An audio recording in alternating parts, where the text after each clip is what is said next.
my stream. There we go.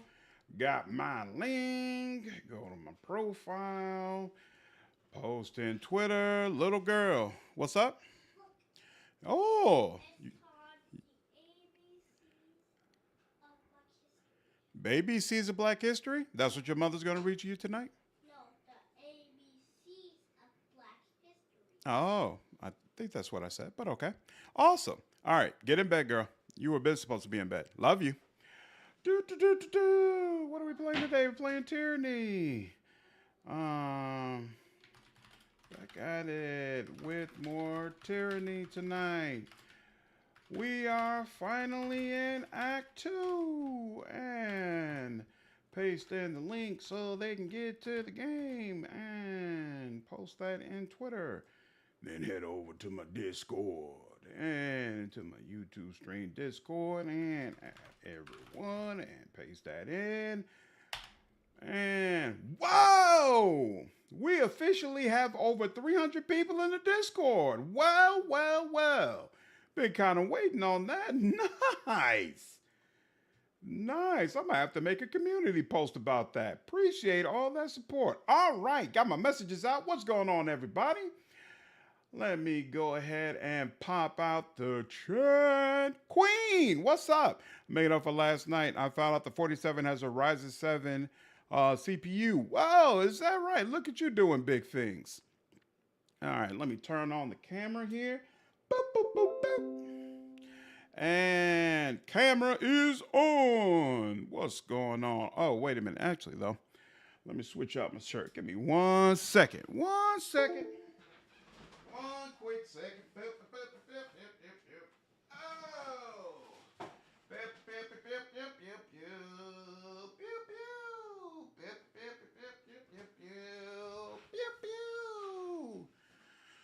Whoa, there we go.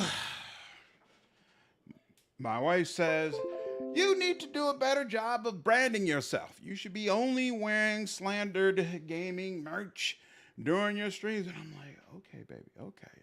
I understand. I'm not going to say that you're wrong. It's all good. It's all good. I just need a better rotation of shirts if I'm going to do that. But we're going to make that happen. I'm going to finally go ahead, put in the energy, focus, and get that freaking merch store open. And get some more shirts so I can rep my channel properly. Darmo, what's up? Yeah, community is absolutely growing. Threed, what's going on, dude? How are you? From nowhere, Nebraska. Fury, what's up, man? Hope all of you are doing well. It has been a pretty good day for me. Pretty chill, relaxed day for the most part. Just hanging out with my daughter. Well, kind of hanging out. I kept trying to get her to do her homework, and she kept doing everything in her power to avoid it. And even taking long naps throughout the day just to avoid this little piddly 1 hour worth of work. So there was that, but it is what it is. And now she's back. What's wrong? I'm looking for the little tomato. Oh, here you go. Your tomato toy? There you go. Put it in here. Okay, last time, right. We had just reached Lethen's Crossing, and we had a nice little fight to get in here, and now it's time for us to search around. I know there's a bunch of shops here, but I'm pretty sure we're also crazy low on gold, so unfortunately we may not be able to take full advantage of it, but we shall see. Mainly won the whole set, which included LED keyboard and mouse. Console came pre-built with fans, which is another bonus. Nice. Blackula, what's up? Great. Just ended between Bama and UConn. Oh, really? Who won? Sam, what's good? I'm a Star Pillars Attorney Deadfire because of your review. That's awesome. I'm working on a new player guide right now for Deadfire. It's looking like it's going to be a pretty damn long script. I don't know if it's going to be the longest video we've done on the channel, but it's probably going to be pretty close. You know, the time put in the archdemon. Oh, wow. My vampire is a scumbag, a parasite. He understands what stands, what's not. Nice. That's awesome. Blackula, were you rooting for a particular team? All right, let's get it popping. We start over here, so might as well continue over here. Fine day, my friend. Might I interest you in my wares? I have all manner of goods I know you need. Show me what you have for sale. Heavy armor, heavy armor. Oh, she's got some light armor, but I know where I'm getting my light armor from. Oh, wait, actually, she has armor that's also superior. That's interesting. So I wonder how her superior armor compares to the superior armor. No, that's not an example. Who did we give the superior armor? Oh, maybe it was her, actually. It was her. So, light leather. There we go. Exquisite. So we've got this superior, and they bought around Tilling boots. So this has less recovery and more disengagement defense. That's interesting. This is less deflection, less accuracy. Wait. Nobleman's hat. This is cloth. Oh, so not doesn't all have it in the same area. Interesting. Juggler's gloves, nimble. What's nimble? Plus 10% accuracy. Oh, so he would like that, but I can't wear any of this anyway. Warrior's girdle. Warriors plus 10 to athletics. Ooh, we're missing athletics now, right? Because Barrick was probably the guy. Oh, no. Verse has athletics for us, so we're good. We're good. Okay, interesting. Want to see UConn and Purdue in the finals. Oh, so you got half of it, right?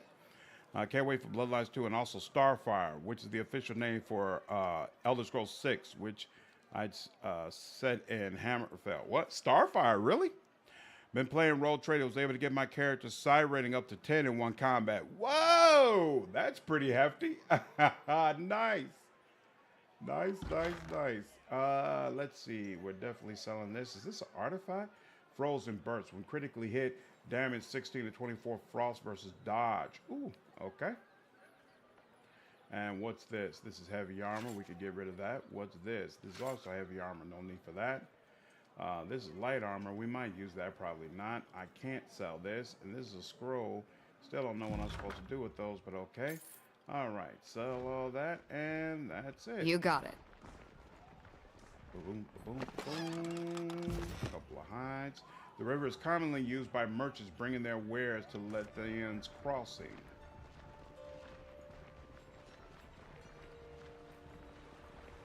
So here. Good thing I keep a torsion wrench handy. This? Iron War Mace. Pretty sure I can sell that. Broken Hilt. Even though the sword's blade is broken, the hilt's craftsmanship is particularly impressive. A master blacksmith at Aspire Forge upgrade may have more information about this item. Okay. I will bring it to him. Good thing I keep a torsion wrench handy. This current day Bethesda we're talking about. True, which is why I'm not particularly excited, to be honest with you. Purdue won earlier, so a 7-5 center will be battling a 7-2 center in the finals. Oh, wow. Oh, they did win. Oh, okay. They're still not around. Nice. Prodigal Dog, what's going on? I actually never played Morrowind. I didn't get started with Elder Scrolls until Oblivion, but I keep hearing from people that they feel like Morrowind is the best, although I'm not sure if that's if that's more so nostalgia talking, because it's hard for me to imagine that game is better than Skyrim, which is probably my favorite of the Elder Scroll games so far, even though I'll definitely be the first to admit Skyrim itself has its weaknesses. Due to the frequency of raids, all the bridges and ramps in Lethian's Crossing can be raised to provide safe places for settlers to hide. Isn't that interesting? Unless the floor is hoping to be set in Somerset Isle. Yeah, I think it is officially Hammerfell. If I remember correctly, what a lot of people wanted was the one where the lizards are from, right? That's what they really been asking about. Aren't they Bethesda? Plenty of faith that Bethesda like most. Interesting. So did you enjoy, did you try Starfield? And if so, did you like it? Curious. And what about the recent Fallouts? Like, I couldn't bring myself to try Fallout 76, but did you try Fallout 4? And if so, how did you feel about that one?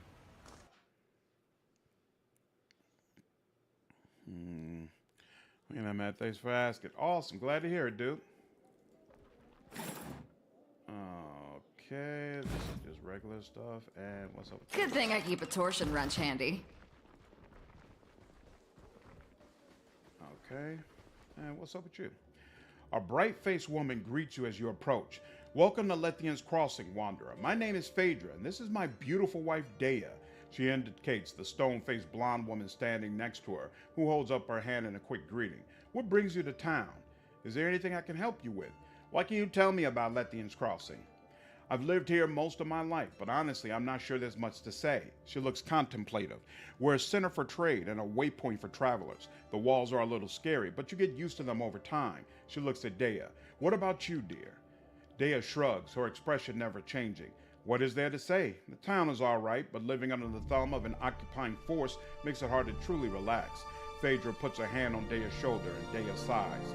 Sorry we couldn't be much help. More help, Phaedra shrugged sheepishly. You haven't always lived here? Several years before Kairos' invasion, I moved away from Lethian's Crossing. Being the granddaughter of Lethian came with a responsibility I wasn't ready for. I met Dea in the Bastard City and decided to stay for a while. We were living in the Bastard City when we heard about Kairos' forces moving to the Tiers, so we took that as our motivation to move. She laughs, and I think we got out of there at just the right time. We traveled a bit with a couple of caravans, but nothing really seemed like home until I returned to Lethian's Crossing. You never realize how much you can miss a place until you've been away for a while. She wraps her arms around Dea and squeezes. But I can live anywhere as long as this one is with me. It's true that trade hasn't been as vibrant here recently, but I'm sure it's simply a temporary setback. The merchants will sing and dance for you, trying to convince you their suppliers aren't affected, but everyone is feeling it. I have faith the world will set itself right soon enough. People call me a fool, but I don't see the benefit in bemoaning your fate. Take what life hands you and make it work. You're Lethian's granddaughter? One of many, I suspect, but I'm the only one anyone knows about. And before you ask, no, Eldian is not my father. Maybe you haven't heard, but my grandmother wasn't exactly the settling down type. That's awesome. Elric, what's going on, man? I started Mass Effect 2 just a few minutes ago and decided not to go with Engineer. I decided to go with Infiltrator. That's also a fantastic choice. And man, so far the damage is fantastic. It feels great cloaking in and out. It's really cool gameplay. Really cool, really fun. Infiltrator is great at Mass Effect 2. And if you were playing Mass Effect 1, I'd say that's kind of dicey. But Mass Effect 2, Infiltrator is great. So Cold, what's going on? Bethesda may surprise us with ES6. I try and wait and see. Sometimes give it a year after release. Rarely I get games upon immediate release. We'll see. We'll see. Marin was the first game I ever remember playing. I loved Bethesda for a long time. Makes me sad to see the state they keep releasing games in. Bethesda does one thing right. It's world building. Yeah, maybe ES6 will be a return to form. Tried it, but watch Starfield through streamers. They gave good ratings despite buzz, and I tend to agree with them. Yeah, sooner or later, I do plan to try Starfield. Maybe it'll be this year. If not, definitely next year. JV, what's going on?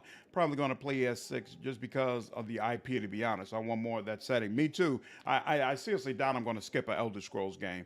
Morrowind was the best to make you feel part of the world, and the magic system was great, and character builds actually mattered. Nice, okay. Peace Dog, what's going on? I spent a lot of time in Fallout 76. It can be fun, especially with the right players on the server, and the base building can be kind of fun. Yeah, see, I kind of feel like if you're with the right group, anything can be fun, though. But especially with me, like, I didn't have, I don't think I had a channel at the time that Fallout 76 was coming out. So I was like, I don't have anybody to play with. And I'm hearing no NPCs, virtually nobody talks to you. I'm like, it's not going to be fun to play this by myself, so let me go ahead and skip it. And then, of course, the reviews were horrible, which to me just reinforced that I made the right choice. Get food. What's going on? Oh, you can't stay? No problem, man. Have a good one. Appreciate you checking in. Playing the Elder Scrolls game since Arena came out. You don't talk about Morrowind, but Arena was a touch better despite graphics. Really, what made it better? Playing Oblivion right now, and I gotta say I like it better than Skyrim. What? To a degree, the shouting was better, unique. That said, class system, random encounters, all better than Skyrim. Interesting. So did you dislike Skyrim 3? I like Daggerfield the most out of series. Interesting. I can't comment. I didn't play until Oblivion. And I'm blessed that when Bethesda announced a new game they're making, I'll come out in due time. Just released the game with the idea that players will supply most of the content, which was a huge mistake. The players have to like it, the base version of it first before they feel the need to pile on. Morrowind looks and graphics aren't what I like, but Oblivion and Skyrim, I love them. Yeah, I was a huge fan of Skyrim. They had a ton of content now, lots of NPCs and quests, but the game lacks something the way it's set up. Interesting. Corcus, what's going on? How are you? Design for the races are better than Skyrim's as well. The drummer Felt alien to look at. Various other pros. Interesting. What's your opinion on the Bronze Brotherhood? I haven't had any real problems with them. They might be a little rough around the edges, but they seem to be trying to help the city. They can all hang. Dea interrupts, her face showing the first bit of true emotion since the conversation started. I have seen nothing but misery where they interfere. If you have the coin, they'll do anything. They're thieves and murderers, and I can't wait to see them trampled. She emphasizes her words by spitting on the ground between her feet. Dea, Phaedra says, consoling her. I'm sorry about that. I do my best to make our lives here as easy as I can, but there's only so much you can do to alleviate the pain of the past. I don't think that will ever be fixed. Thank you for your time. Anytime, traveler, Phaedra says happily. If you need anything else, just let me know. All right. Oh, hell no. I like Skyrim most definitely. Oh, okay, cool. No dislike of Skyrim for me. Nice. Yeah, Dea clearly has strong feelings regarding what's occurring.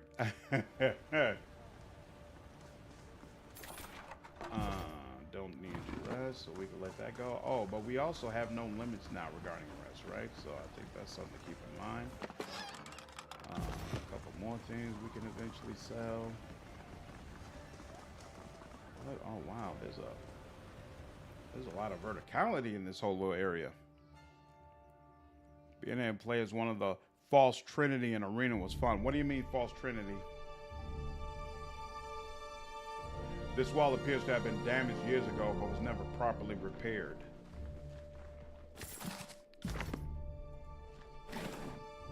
Ooh. Tearsman hunting bow. I already have that. I don't remember if this game lets you upgrade your weapons all that much. You can find a lot of trade goods here and let these colonials think Eldian is our true leader. Talk to him if you need something. Okay, so yeah, nothing to do in here. Or maybe that smith is how I'm supposed to get all the weapons that I need. Because I remember some aspects of this game is bare bones, but I don't remember what it is. So now that we're in Act 2, we should get into one of those portions. Oh yeah, that must be with campus plot. That's what it is. I was like, why didn't I get what it was there? Some cheese I can sell. And there's another barrel here. What's this? Also bronze makes one hand. Use that. What's this? Oh, this allows me to get back on the other side. You see that? Ooh, good stuff to sell there. Wait. What's this? This is the eastern waterfall. Though it cascades down alone, some settlers believe that the waterfall split from a single source somewhere above the old walls.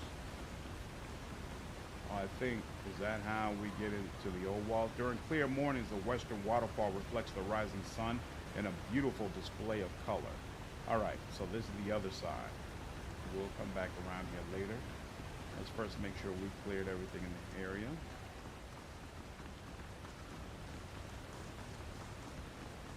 It's crazy that if we never got Skyrim, we might have never gotten a mod culture so big, at least not as soon. Skyrim did so much for gaming, it's hard not to love it just for that. Yeah. The amount of effort people were willing to put into trying to improve Skyrim was just staggering to see. Absolutely staggering. Welcome, friend, the merchant cries out to you, his belt jingling with rings. He waves his arms about in a dramatic presentation of his wares. What brings you to my humble trading outpost? Have a certain something in mind or just browsing? Show me what you have for sale. Most certainly, have a look. Iron javelin, we got an iron great axe, which might be better. Ooh, forge bound hammer, interesting. Forge bound hammer again. Forge bound apprentice armor, studded iron gorget, interesting. Sigil of fire, we don't have that already.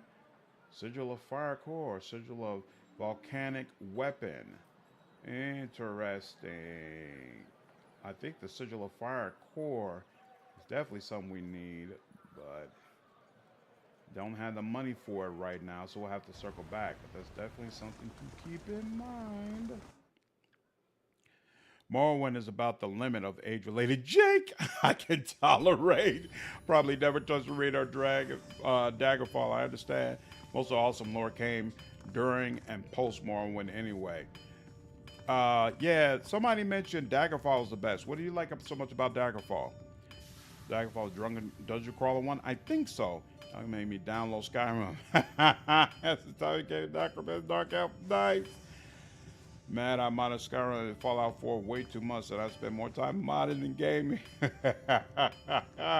What's going on, Juan? How are you, man? Hello, everybody. Glad to see this amazing game on this channel. Yeah, I'm a big fan of Tyranny, and it's been a great time. Good thing I keep a torsion wrench handy. Headhunter. These players need to how to forge the mythical blade known as Headhunter. This item can be created with access to a Spire Forge upgrade. Interesting. And this is the Forge Bound Hammer. These worn iron weapons look as if they have been recently repaired and are being ready to be shipped back out. Alright, that's not like. This armor is newly made by the Forge Bound. It's still warm to the touch. It's hot. Do not touch it.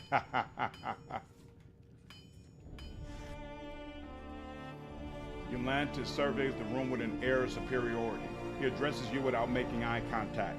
Something you want. What do you do here in the forge? I keep things running smoothly, upkeep mostly. He smiles coyly. I am also second in command to Lahara, so in case anything ever happens to her, I'm here to take charge. Is there a problem? His eyes carefully watch Lahara as he answers you. Yes, but these are forge-bound matters. Nothing that concerns the High Court of Tunin, I assure you. Leave. All right. A muscular woman stands upright from her forge and turns to look at you, the light of the fire playing across her face, making her eyes dance dangerously. A toothy smile breaks across her mouth, the only bright spot on her soot-stained face. Do you kill with your left hand or your right? She rubs blackened palms together, eyeing you expectantly. Normally, I could tell at a glance, but you are a little harder to read. Right. Noted. She clears her throat and wipes her blackened hands on the canvas of her smock. I am Lahara, master of tempering and forge master of Lethian's Crossing. My tasks exceed the hours left in the day, but there is no harm in pausing my work if it means speaking with the Fate Binder. How may I be of assistance? I'd like to talk to you about Barrick. What about him? I'd like you to free my friend from his armored prison. Did the adjudicator not issue an injunction against precisely that action? Indeed, he sent the decision by bird to each of the guild workshops. Seriously? That's crazy. Wow. He wants to make sure he stays in this armor. You got to pick between Suna or Vivek when they're human trying to race to see how they reshape Morrowind. No, I'm not going to betray it to an Ektia. I'm going to try to see if I can get into my side. And if I can't get into my side, then yeah, then I'll betray him. Daggerfall was just massive, and the story had more political intrigue. Really? Plus, it has so many factions to make friends with. Say Dark Elves are a perfect example of a race that was hated to death, but decided to rise above that racism and become a very successful and strong race. Interesting. Said lies and intrigue always create a mess. What do you think? Should I make a mess or friends? Mess. Corcus, thank you so much, man. Appreciate you becoming a member. Glad you've been enjoying the channel enough that you decided to join up. My favorite quest in Skyrim is what a Nord who doesn't dislike Dark Elves wants to help them, and that's the whole quest. It's just you helping a Nord's quest to help Dark Elves be better. What would happen if Azura didn't curse the Shimer to become drummers?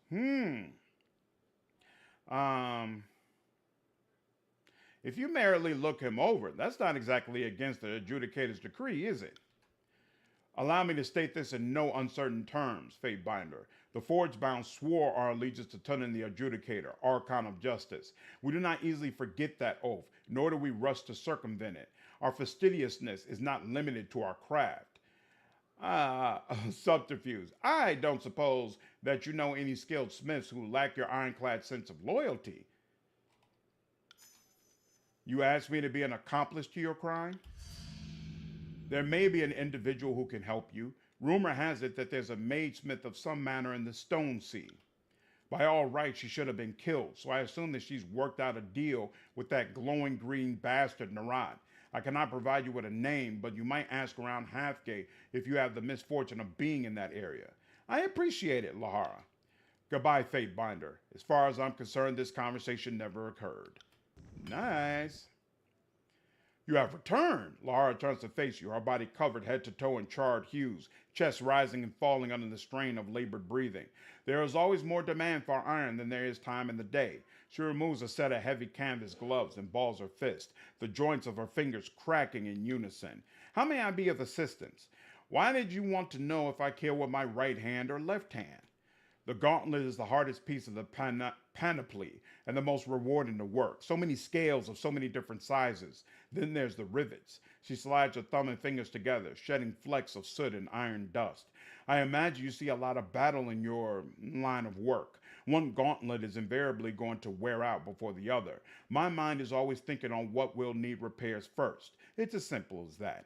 Tell me about Lethian's Crossing. I don't see much of it, only this. She points to the roof and walls of the forge. Lethian and her merchant crew settled this area a while back. The brave fools built bridges over the old walls and made themselves a crossroads trading post. Real pioneer spirit stuff. The whole place might have been ignored by Kairos' forces, except somebody discovered there's iron everywhere. Can't wash your clothes in the river without them coming out rust-tinged. So the iron made Lethian's Crossing important enough for Kairos to want it for himself. It made good sense to move some of our forge bond here to Lethian's Crossing. Easier to put us near the iron instead of shipping it over mountains. That, and this is a crossroads. We can resupply our allies faster than ever from our new workshop. I'm an Altmore at heart. Where that best defines is the newspeak word, good thinkful. No thought in his head wavers from Kairos' laws. No axis deviates from Kairos' supremacy above all things. Absolutely. So I just want to see if I can replace the word Kairos with Joker. Shouldn't be too hard. Blackmail Shep, and I love how they make black person just have way too big lip.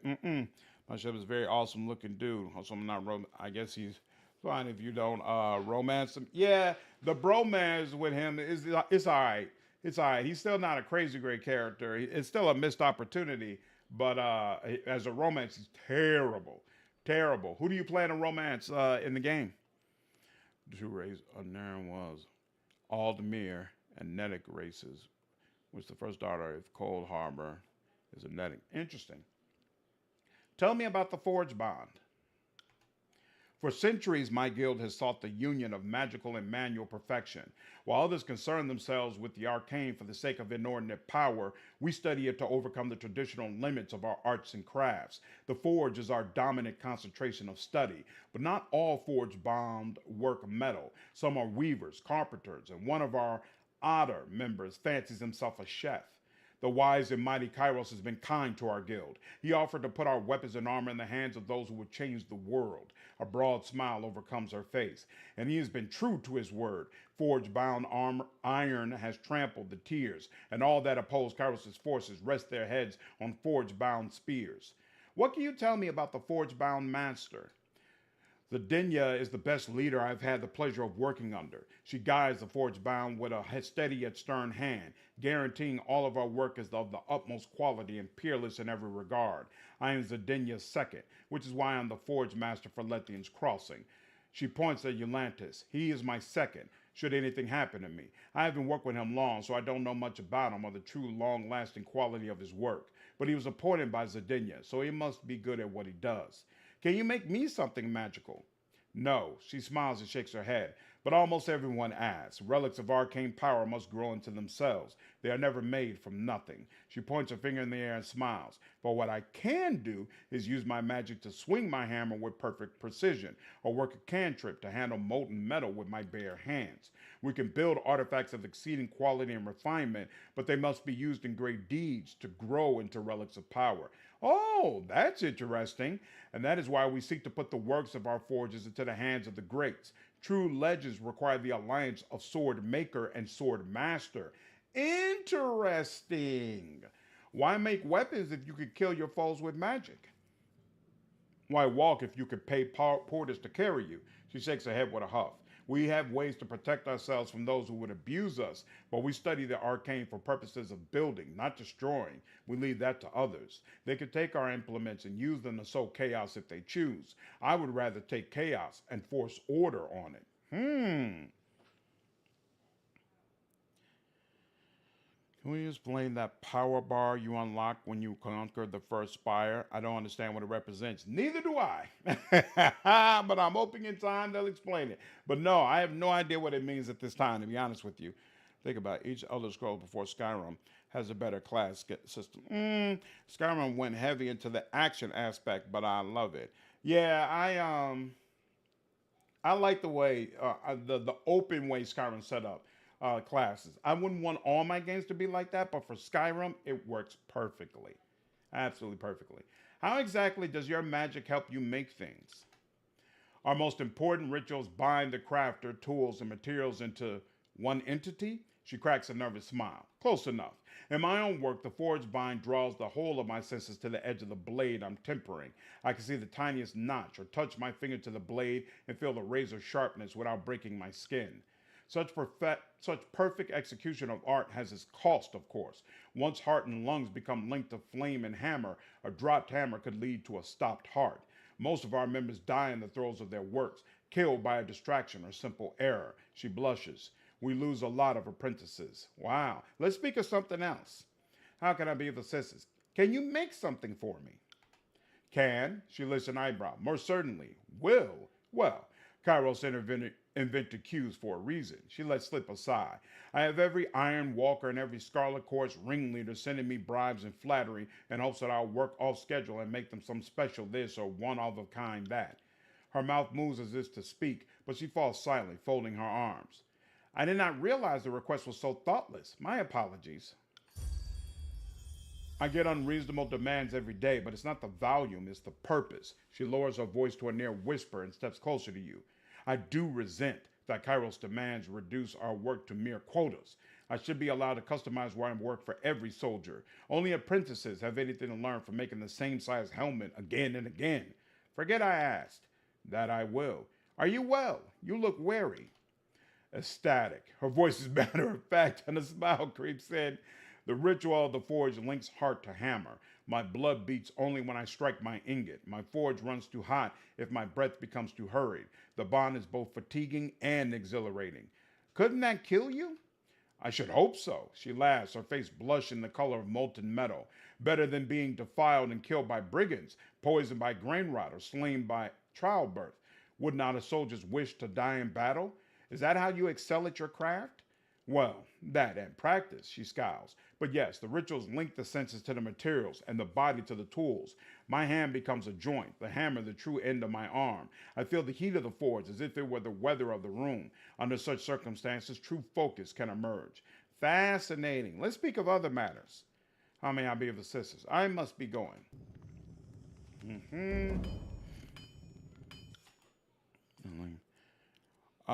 Norris, what's going on? Thanks for your Rogue Trader guides. I'm like 10 hours in and having a blast. That's awesome. That's awesome. Glad you're enjoying the game. Yeah, not for me. I need a well-defined class system. Teach me how to role play, and I do things for role playing. See, I'm the exact opposite. I feel like when you have a wide open system, it lets you role play in ways that usually the game wouldn't allow. You know, like you could create combinations that wouldn't be expected. Like you can play as a wizard who also excels in stealth, you know? Whereas in a game like I wouldn't say Pillars of Eternity, but you know, some other games where you can play wizards, that's not really viable. And in Skyrim, whatever kind of character you think of, that character is probably going to be viable. That has its own appeal, even though again, I wouldn't want it for all my games. So that reads my answer to is who I feel relate to the matter. Oh, Elray. Also normal. Also, I was thinking about it. I don't see a part about you romancing Miranda. I don't see that comment.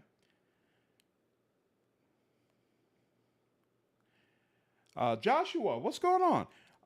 Everyone would disagree with me, but all the questions for Skyrim felt the same. What? No, that's not true. What do you mean when you say that? Why? How do they feel all the same?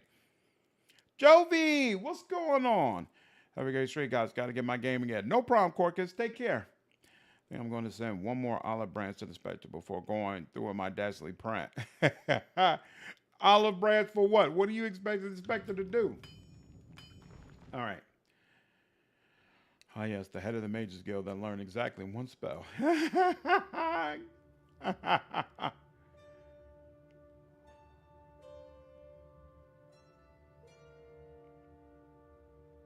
Yeah, I don't see that. You have something that says message retracted earlier. So I don't know. It might the system might feel like you try to pull the message back, and that's why I can't see it. Are these heavy armor? Oh no, they're cloth. Okay, so I have to look at that. Boom, boom, boom, boom, boom, boom, boom, boom, boom, boom, boom.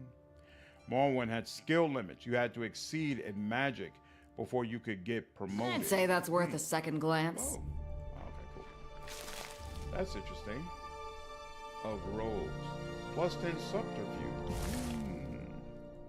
Walls are dangerous. I wouldn't recommend No dice. on this side. Jeez, man, I'm taking that food. That's funny. Back wall of this home is long since crumbled away, revealing the old walls beneath it. You find a lot of good trade goods here in Lethian's Crossing. Is that right? I'm going to say they're the same, but CRPGs ruined Skyrim for me. There's no role play in that RPG for me. Just a theme park that you have freedom to explore. So I will say this. If you take it all the way, if you're a completionist, and honestly I am, then there is a lot less role playing because essentially you can get up to level 80 and have all the different abilities, and then it becomes kind of harder to say, okay, this is who I am and this is what I'm focusing on. So from that point, I kind of understand. But I had a blast with Skyrim. I had an absolute blast. Really, really enjoyed that game. For all its faults, for all its weaknesses. About to turn on the archive and your route is anarchist or someone who believes there's no laws. You two are opposites in belief. But I might be able to convince them that we're not. Because even though I'm on this anarchist run, I've actually got a high degree of favor in them. Because I believe that there should be a lawful world. It's just I believe it should be my laws. I'm anarchist in pursuit of power. No, man. Miranda's what I need in my life. She's too damn far, man. She might be a big top, thank God. Yeah, I'm a big fan of Miranda. Honestly, when I do Renegade runs, I usually start with Ashley, then I pick Miranda in the second one, and then I go with, ooh, I wonder if that dagger would help verse right now. And then I go with, back with Ashley in the third one. So if you don't go, you can't go with Jacob. So who's the one that you like to romance the most then in Mass Effect 2? Are there any? There's no game mail options in Mass Effect 2, are there? You got to wait till Mass Effect 3 before you actually get what you want.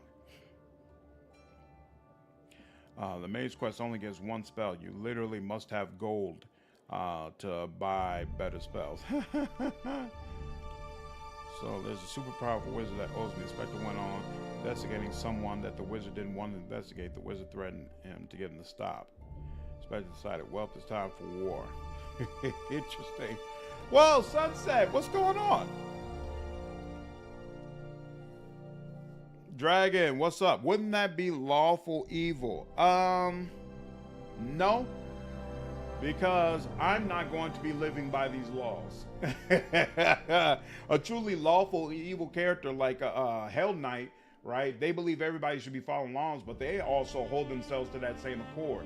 You know, of course, they'll play around with the rules a little bit, but in general, they try to toe that line and conduct themselves in a lawful fashion. I want everybody else to conduct themselves in a lawful fashion according to the rules that I have had other people set. And then I want to go out into the world and completely exploit them and trample over those rules and do whatever I want and murder religiously and senselessly. That's not really lawful evil. That's still chaotic evil. I'm just doing it in a more intelligent fashion. Is there any tooltip in the menus that explain what the power bar means? I'll look at it again, but I don't think so. In Mass Effect 3, you can romance Caden. If Caden lived in Mass Effect 1, you can romance him in Mass Effect 3. The sunburnt man dips his head in greeting. An outsider never arrives alone. At least that is what my mother always said. Actually, there's also another guy who serves as your the pilot of the small ship that you use when you're going down to the surface. He's also gay. So you actually have two possible romances. See if she knew what she was talking about. He nods thoughtfully at his own words. I'm Eldian. Oh, this is the Eldian guy. Welcome to Lethian's Crossing. You must be the one everyone is talking about. Tanan's fate binder, right? Eldian looks you over and shrugs. Hearing stories about your exploits in Vendrian's well, I expected you to be 12 feet tall and shoot fire from your mouth. Can't always tell the contents of a pie from its crust, can you?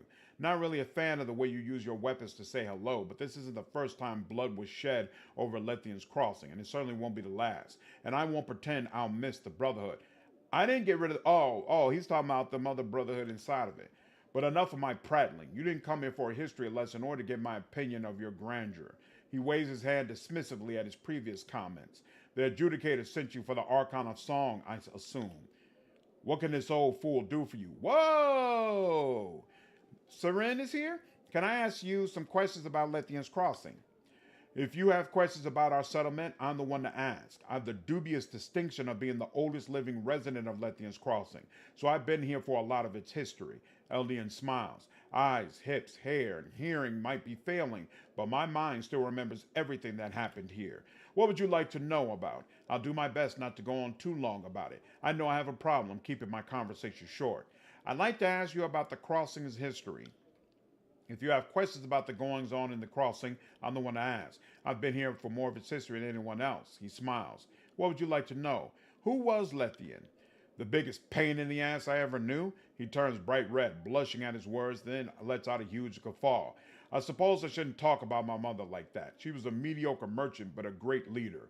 The war in the northern kingdoms cost her a very lucrative trade route up north, but she managed to earn trade stewardships from Kairos, and for a short time she had a monopoly on grain, salt, and tin here in the tiers. What did my grandmother say? Give a blind man time and a pile of rocks, and eventually he'll hit a target.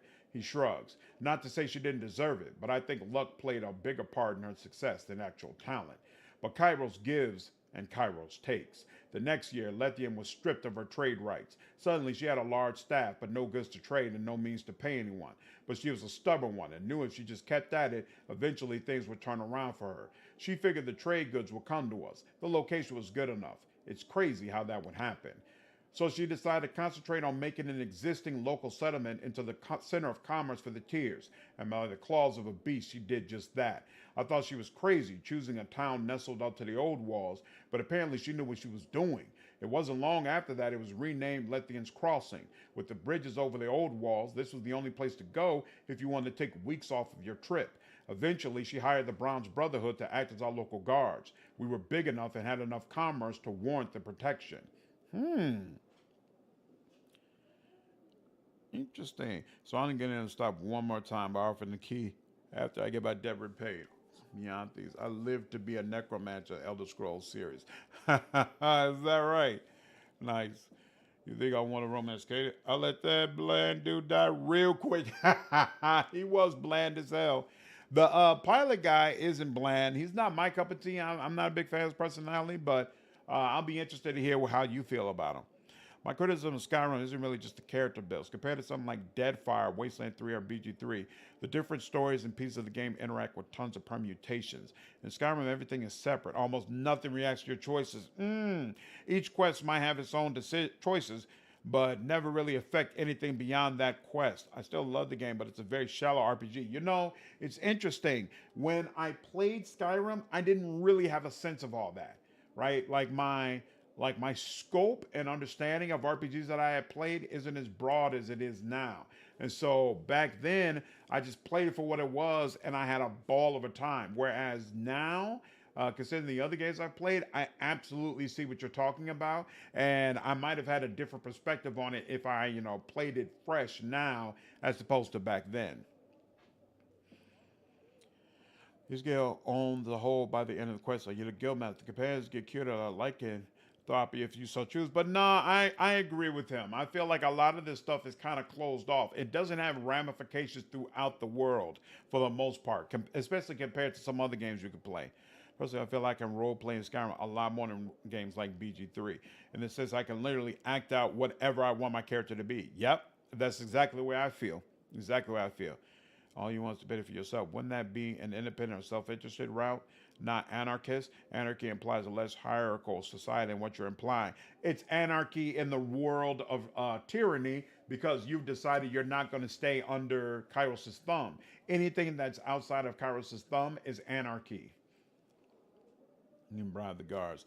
So I was talking about how the guilds have the run of things now.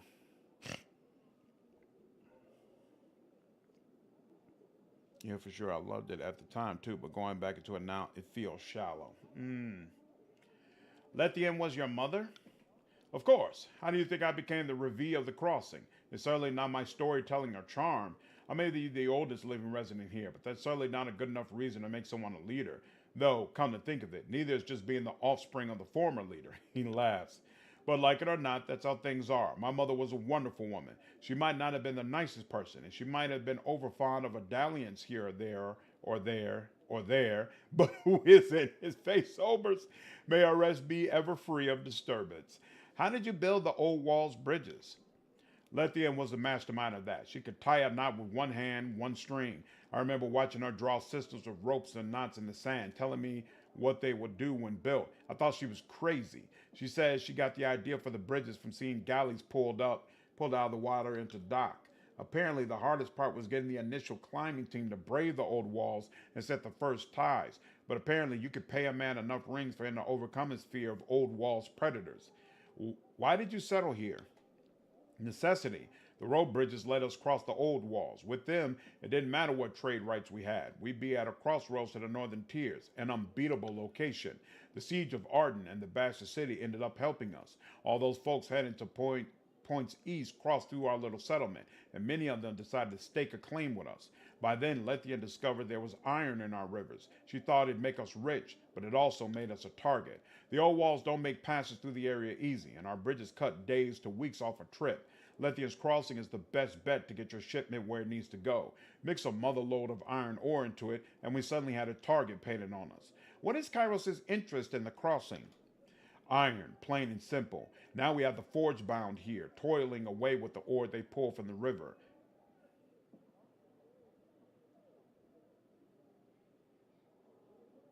Somebody's yelling outside. We're being squeezed for our resources. If you're after a drink, better to squeeze fruit than a stone. And it would seem many people find us to be very juicy indeed. There was a merchant who tried to peddle iron rocks as magical because they came from areas near the old walls. One of the people he sold to happened to be a disfavored courier. The courier then showed the rock to a forge-bound master, who immediately recognized its potential for making superior weapons. It was brought to Kairos' attention, and soon afterwards, soldiers and forge-bound came to Lethian's Crossing. They came with such force, our options were either comply with what they wanted or die. Why does the Brotherhood want Lethian's Crossing? Land, breeding stock. They've been here longer than I have, so maybe they consider it home too. But Kairos' purse masters are no longer paying them to fight, and if a mercenary is killing for free, something's suspect. In the end, I suppose it doesn't matter. Ratoman will never let go. He feels he owns this town, and he aims to have it be his. Let me ask you something else. What would you like to know about? I'll do my best not to go on too long about it. I know I have a problem keeping my conversation short. Yeah, not as deep. There was some level of reactivity, and that's why there isn't any at all. That's true. Elder Scroll really has reactivity only on the quest line or guild quest. What's going on, Lori? Do you know what the calendar is based on? Like the year is 400 something, but when did they start counting? I don't know. I would assume when Kairos took over and came to power, maybe that's 0 after Kairos. Y'all, I played all these other RPGs, so I wonder how I feel about it now. I feel like that in Mass Effect so far as well. I can make Shep act how I want. Man, I see why people love the Mass Effect trilogy because the lore and reactivity is so perfect. It's amazing. It's amazing. And the way the alien races are developed and fleshed out over time, just absolutely fantastic stuff. Yeah, and the gameplay is super fun.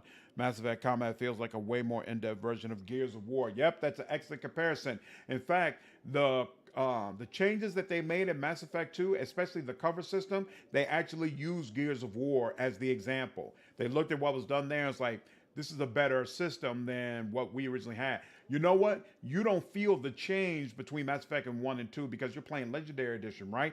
In the original versions, there's a huge difference between the mechanics of 1 and the mechanics of 2. Whereas with 2 and 3 was 3 was really just a refinement of what 2 put into place. And then when they did the Legendary Edition, they basically took the mechanics from 3 and made it consistent across all 3 games, which I think is a marked improvement for the overall experience. What can you tell me about the Spire in Lethian's Crossing? There's no getting used to it. You think after years of living under its shadow that your nerves will calm, but that never happened for me. You can only be so relaxed when your neighbors are the bane. The moment you let your guard down around one of these old walls, my friend, you're done. Now, Lethian wasn't completely mad to settle here. She ventured inside and found sealed passageways that made it impossible to wander too far beyond the entrance. She figured that meant that the Bane couldn't easily reach us either. Whoever created this monstrosity wanted us to stay out, and that's exactly what we've done.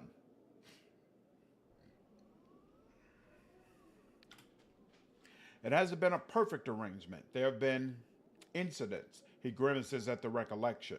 But for the most part, the Bane don't venture out so long as you don't venture in. We just have to stay vigilant every day. Can I enter the old walls? Must you enter? Surely there's another. He stops himself, adopting a less confrontational tone. Nobody will stop you, Fatebinder, if that's what you mean. If you have business inside, I can only assume that it must be an important matter. The old walls are unpredictable, plain and simple. The Bane may leave you be today, but I'm not the sort to gamble when it comes to those abominations. Tell me your thoughts on the Bronze Brotherhood. They were here since the crossing was founded. Lethian herself hired them to protect the settlement when it was just getting started. A fledgling town in the shadow of the old walls. They did such a good job, she kept them on as our peacekeepers, and that's how things went. They're good enough sort, but when Narat offered to pay them to help Kairos' forces, I knew we were in for some trouble. Taking pay from 2 employers is always going to end badly if you can't make both of them happy. On top of it all, it seems lately that Ratoman is following a path only he can see, and I'm not looking forward to what he finds at the end. That's a bad comment. GM, what's going on, man? How are you? I like 2 better. You like 2 better than 1 and 3? Why did you like 2 the most? You like the Mass Effect series more than BioShock? I haven't played either, but they seem similar. Mass Effect and BioShock are not similar. BioShock, you only play as one person. You have no party members. The story is pretty much on rails. You don't have the ability. You have a little bit of leeway. Like in BioShock 1, there are 2 different endings based upon some things you do throughout the game, but it doesn't have nearly the amount of different choices and decisions that you can make throughout the game. So they're not really similar from that sense. I enjoy the Mass Effect series more. I think the Mass Effect series has more replayability, but BioShock games are really, really freaking cool. Absolutely, they're worth experiencing. Learn about the Reapers of so much damn dread about an in-game race that literally just exists to destroy in a horrific way. Yeah. 2 is the best Mass Effect game in my opinion. Why do you like 2 the most, Lori? Is drowning in debt because she keeps triggering my Vamps emotional move, which puts people in debt. They get emotional with her. Nice. There's a chaos of flame all around when there's a full-blown civil war in Kairos' military. We're not in the places where the civil war is happening. We're walking around in the places where the civil war has already occurred, essentially. So we begin letters about revolts due to Kairos' legion's failings? Nope.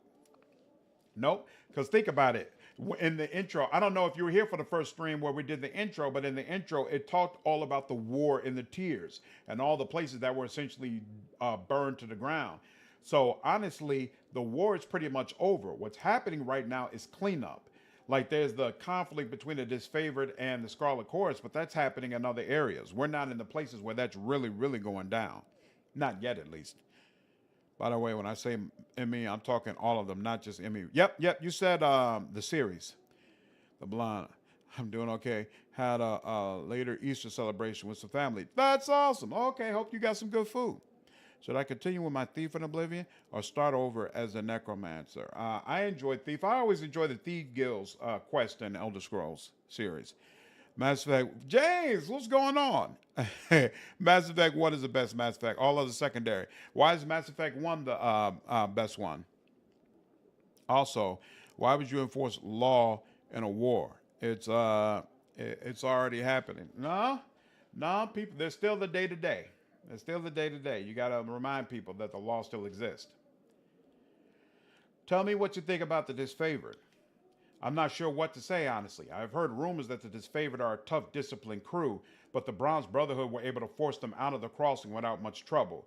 I'm sure there must have been extenuating circumstances, but until I see something change my mind, that's how I feel. Makes sense.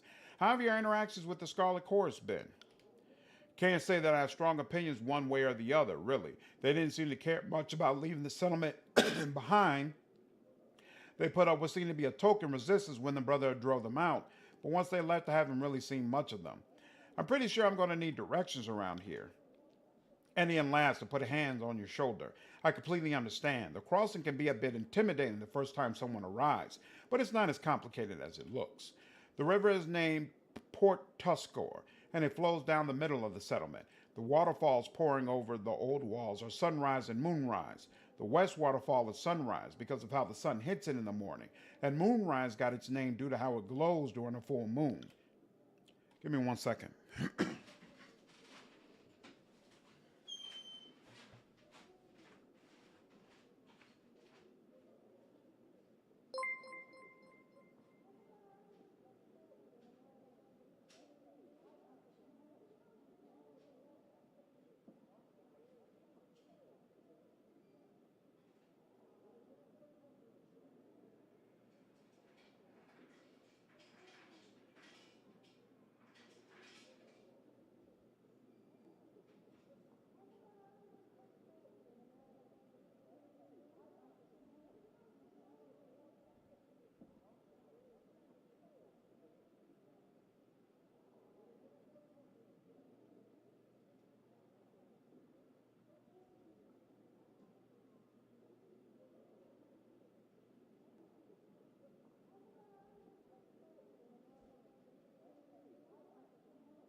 Got my drink.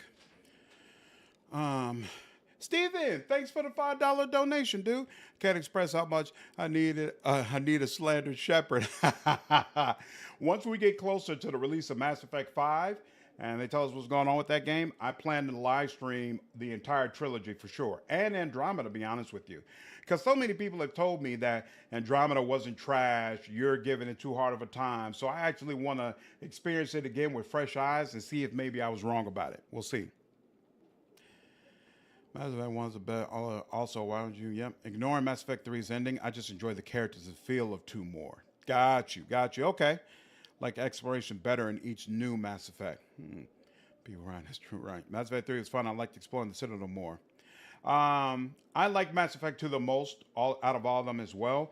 But there are moments definitely in Mass Effect 3 that I enjoyed more. Like I enjoyed the culmination of some of those story threads. Not the actual ending, but like the lead up to the actual ending. To me, it's some of the best writing I've ever experienced in a game. It's hard for me to think about a set of sequences, a set of scenes that impacted me more emotionally than the lead up to the end of Mass Effect 3. The final conversation with Ashley, final conversation with Garrus, final conversation with Ray. It was just all done so incredibly well. So incredibly well. Looking forward to experiencing that again. I really wanted to play Pillars of Eternity Deadfire, but I figured I'll play PO11 just for the lore. Yep, I recommend it. It's great. It's great. Play them 1 first and then Deadfire. Still trying to understand the stat system. I got a new player guide on the channel. If you're having trouble understanding mechanics, you might want to take a glance through it. Mass Effect 1 had the most comprehensive story. Mass Effect 2 and 3, especially Andromeda, are full of plot holes. Plus, they do the best at presenting military sci-fi, which is my favorite subgenre of sci-fi. I actually agree with both points, so that makes sense to me. Even though Mass Effect 1 is the game that I enjoy the least, I agree that as far as the main plot, it's the best one. Coming from the perspective of playing the original versions, felt like Mass Effect 1 had the weakest mechanic system. I feel like even though the party members are great, I think they're better in 2 and 3. I think some of the side quest stuff is stronger in the lead up games.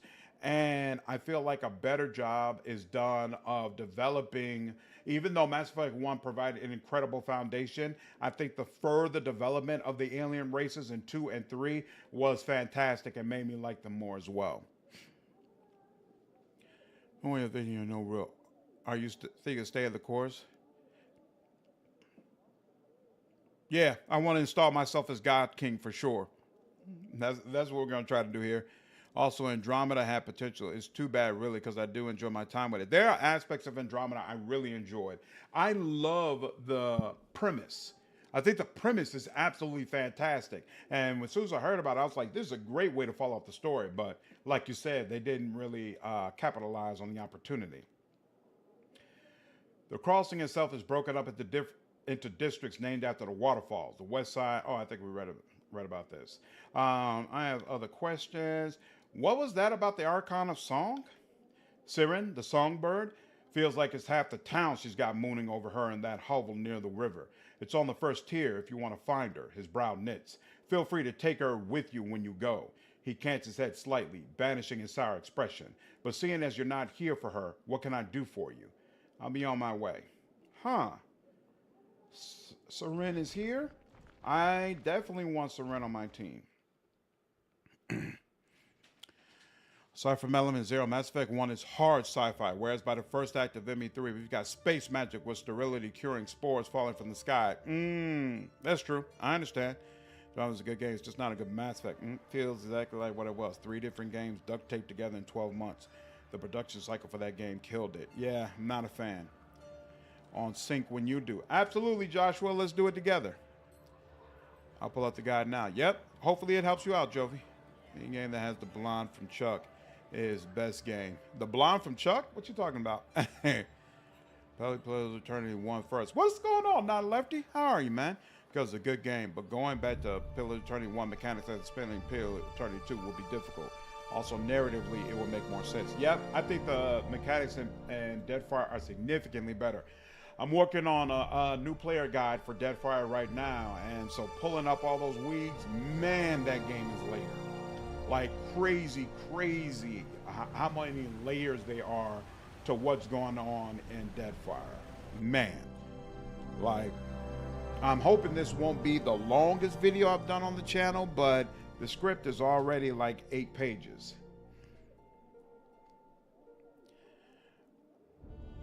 I could not finish PoE 1. I got PoE after PO2 release. PoE 2's subclass system spoiled me. Yep, it would be hard to go back. Hard to go back. I never figured out most of the side abilities until the very end of Mass Effect 1. Mass Effect 2 handled combat and tactics better. Yep, it was a significant upgrade.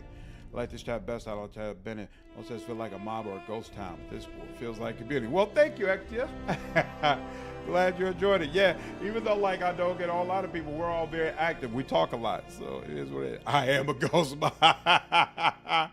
Oh, Yvonne Strahovski. Oh man, yeah. Miranda, that's my girl. That's my girl. Right, Chuck. The TV. When you said Chuck, my mind automatically added a Y on the end, and I was like, Chucky, the blonde from Chucky. Who are you talking about? Another thing, Oblivion did better than Skyrim. The magic. Oh man, the magic. See, I remember nothing about Oblivion, to be honest with you.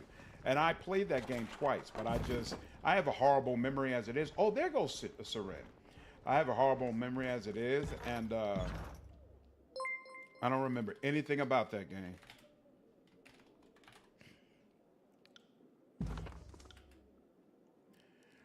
Steven, thanks for the $5 donation. I would love for you to do a Dragon Age run. The Dragon Age run is absolutely coming. In fact, when we finish Tyranny, in fact, originally I was going to do a Baldur's Gate 3 honor mode run, but I think I'm going to hold off on that because they're already going to do some major updates and patches. I got a feeling since they're not going to do any paid DLC, they're probably going to finish all the content they plan to do with Baldur's Gate 3 sometime this year. And I think when they do, that's when we'll do our honor mode run. So I've been thinking that the next series of games that we'll be doing is going to be the Dragon Age series. So I want to finish Tyranny, and then I think we'll start on Dragon Age, but it's going to be interrupted by new games that come out. So Broken Roads is coming out next week. We're definitely going to play that. I don't know if we'll do a full playthrough. Depends on whether or not I like it, but we're definitely going to play that.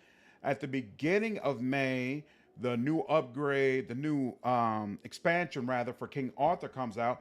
Absolutely, I plan to play that. And then at the end of May, what is the name of that freaking game? Skull, the Black Priority comes out. I absolutely plan to play that. I thought the writing in that game, at least when I played in 2022, was incredible.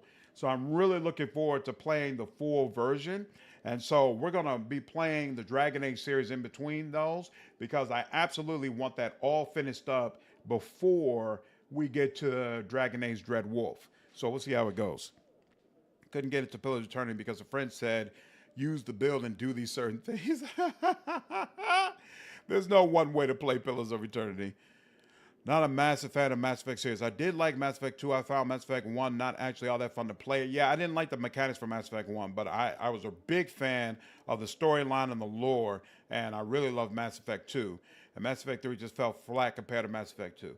No, still, it's nowhere near as disappointing as Dragon Age 1 to 2. Yeah. Why didn't you like Mass Effect 3? What did you find disappointing about it outside of the ending? What do you mean, how, Lewis?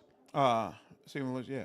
If Laren add the upper city to BG3, I'll be happy to get the rest of the content. Nope, they're not going to do that. I can tell you right now, upper city is not coming.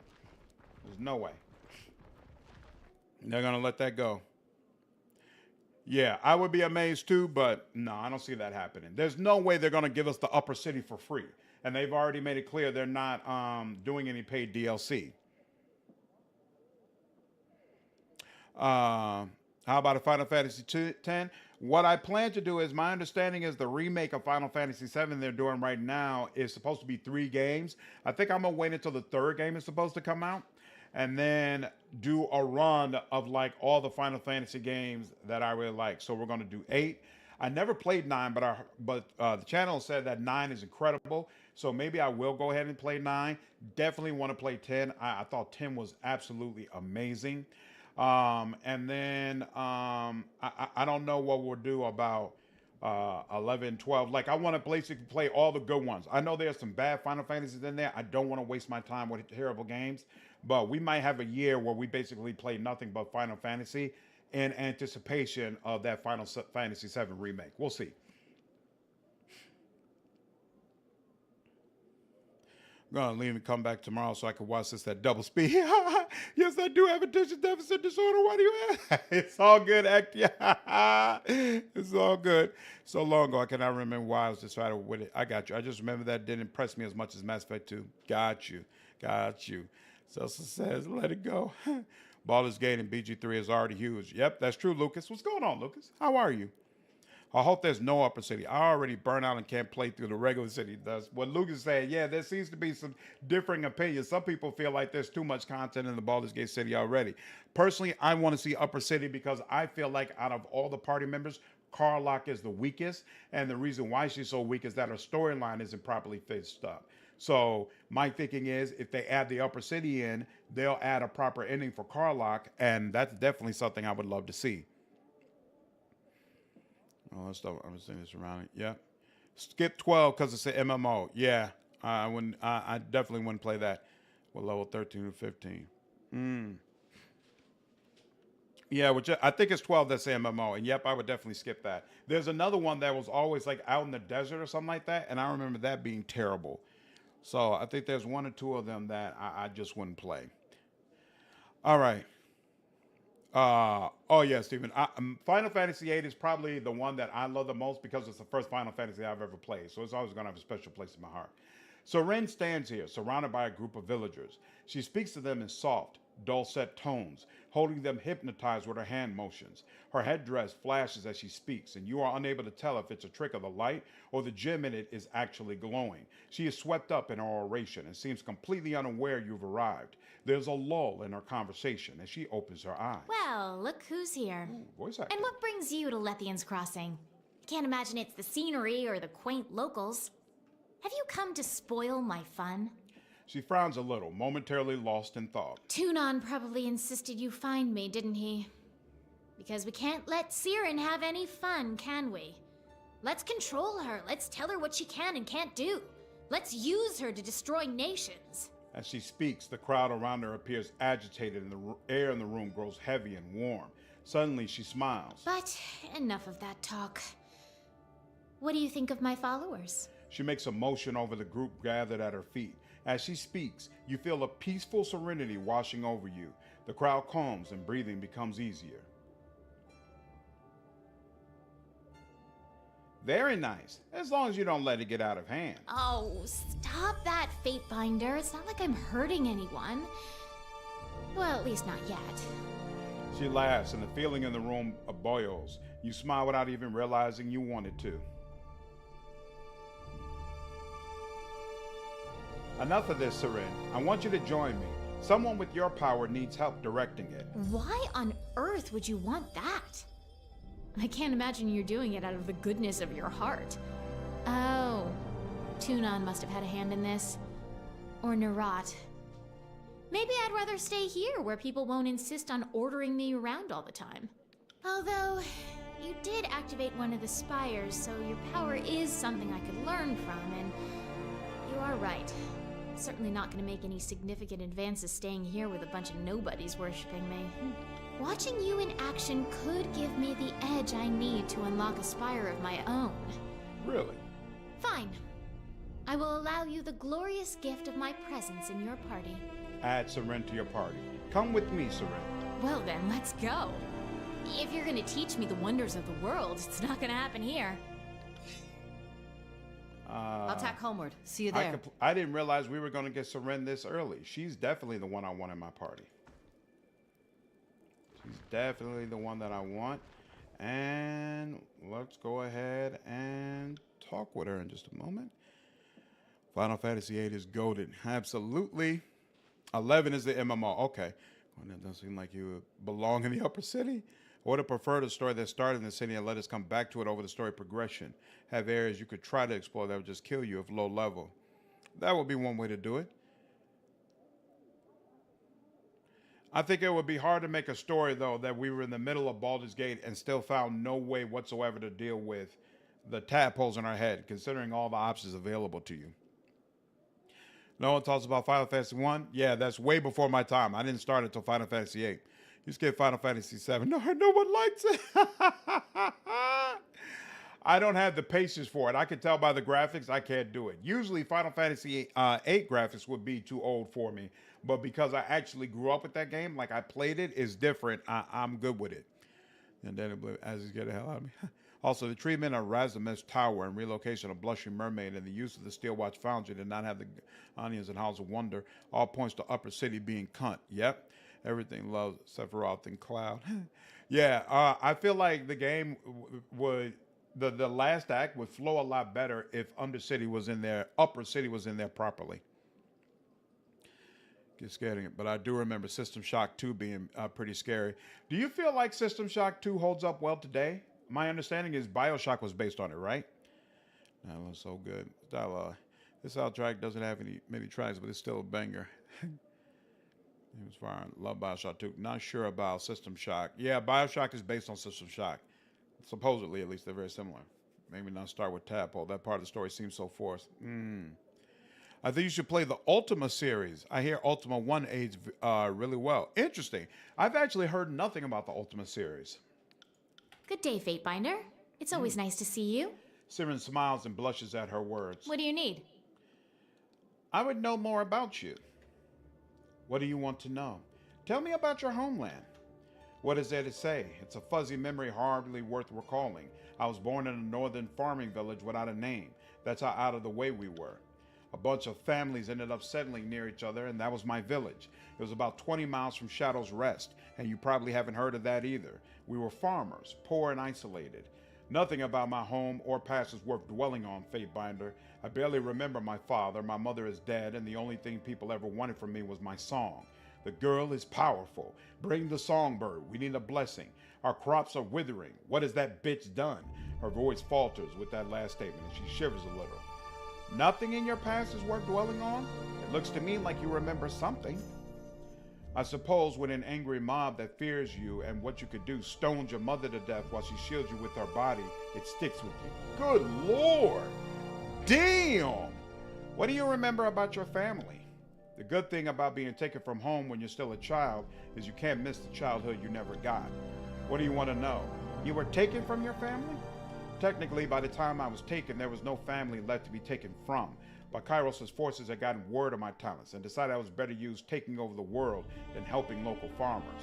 You have no family left? What happened? What do you think? They're dead. My father might not have cared about me, about us, but my mother would never have let anyone take me while she lived. Without anyone to protect me, I was whisked off to Kairos' court. How would you describe your father? Worthless, hopeless, devoid of human emotion. Sometimes I feel like we were complete opposites. He seemed inescapable of feeling anything, and I seemed to be nothing but raw emotion. Narat let it slip that my father sold me to Kairos and was responsible for my mother's death. Whoa! Someone had to egg the crowd on, and someone had to tell Kairos' men where I was. Not that it matters. He's dead, and I'm better off with him.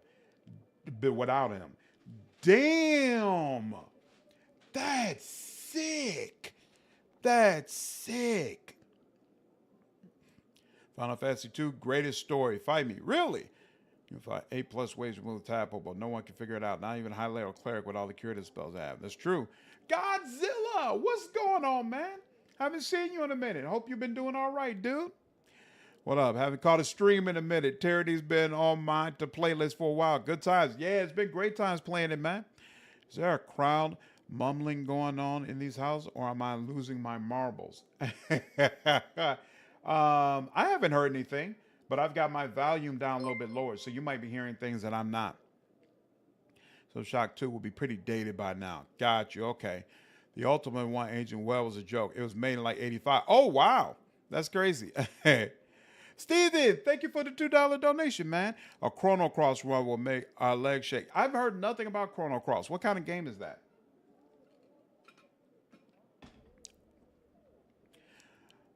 I just finished my Baldur's Gate 3 4-player co-op game. It was awesome. We played a lot, smashed in about 5 weeks.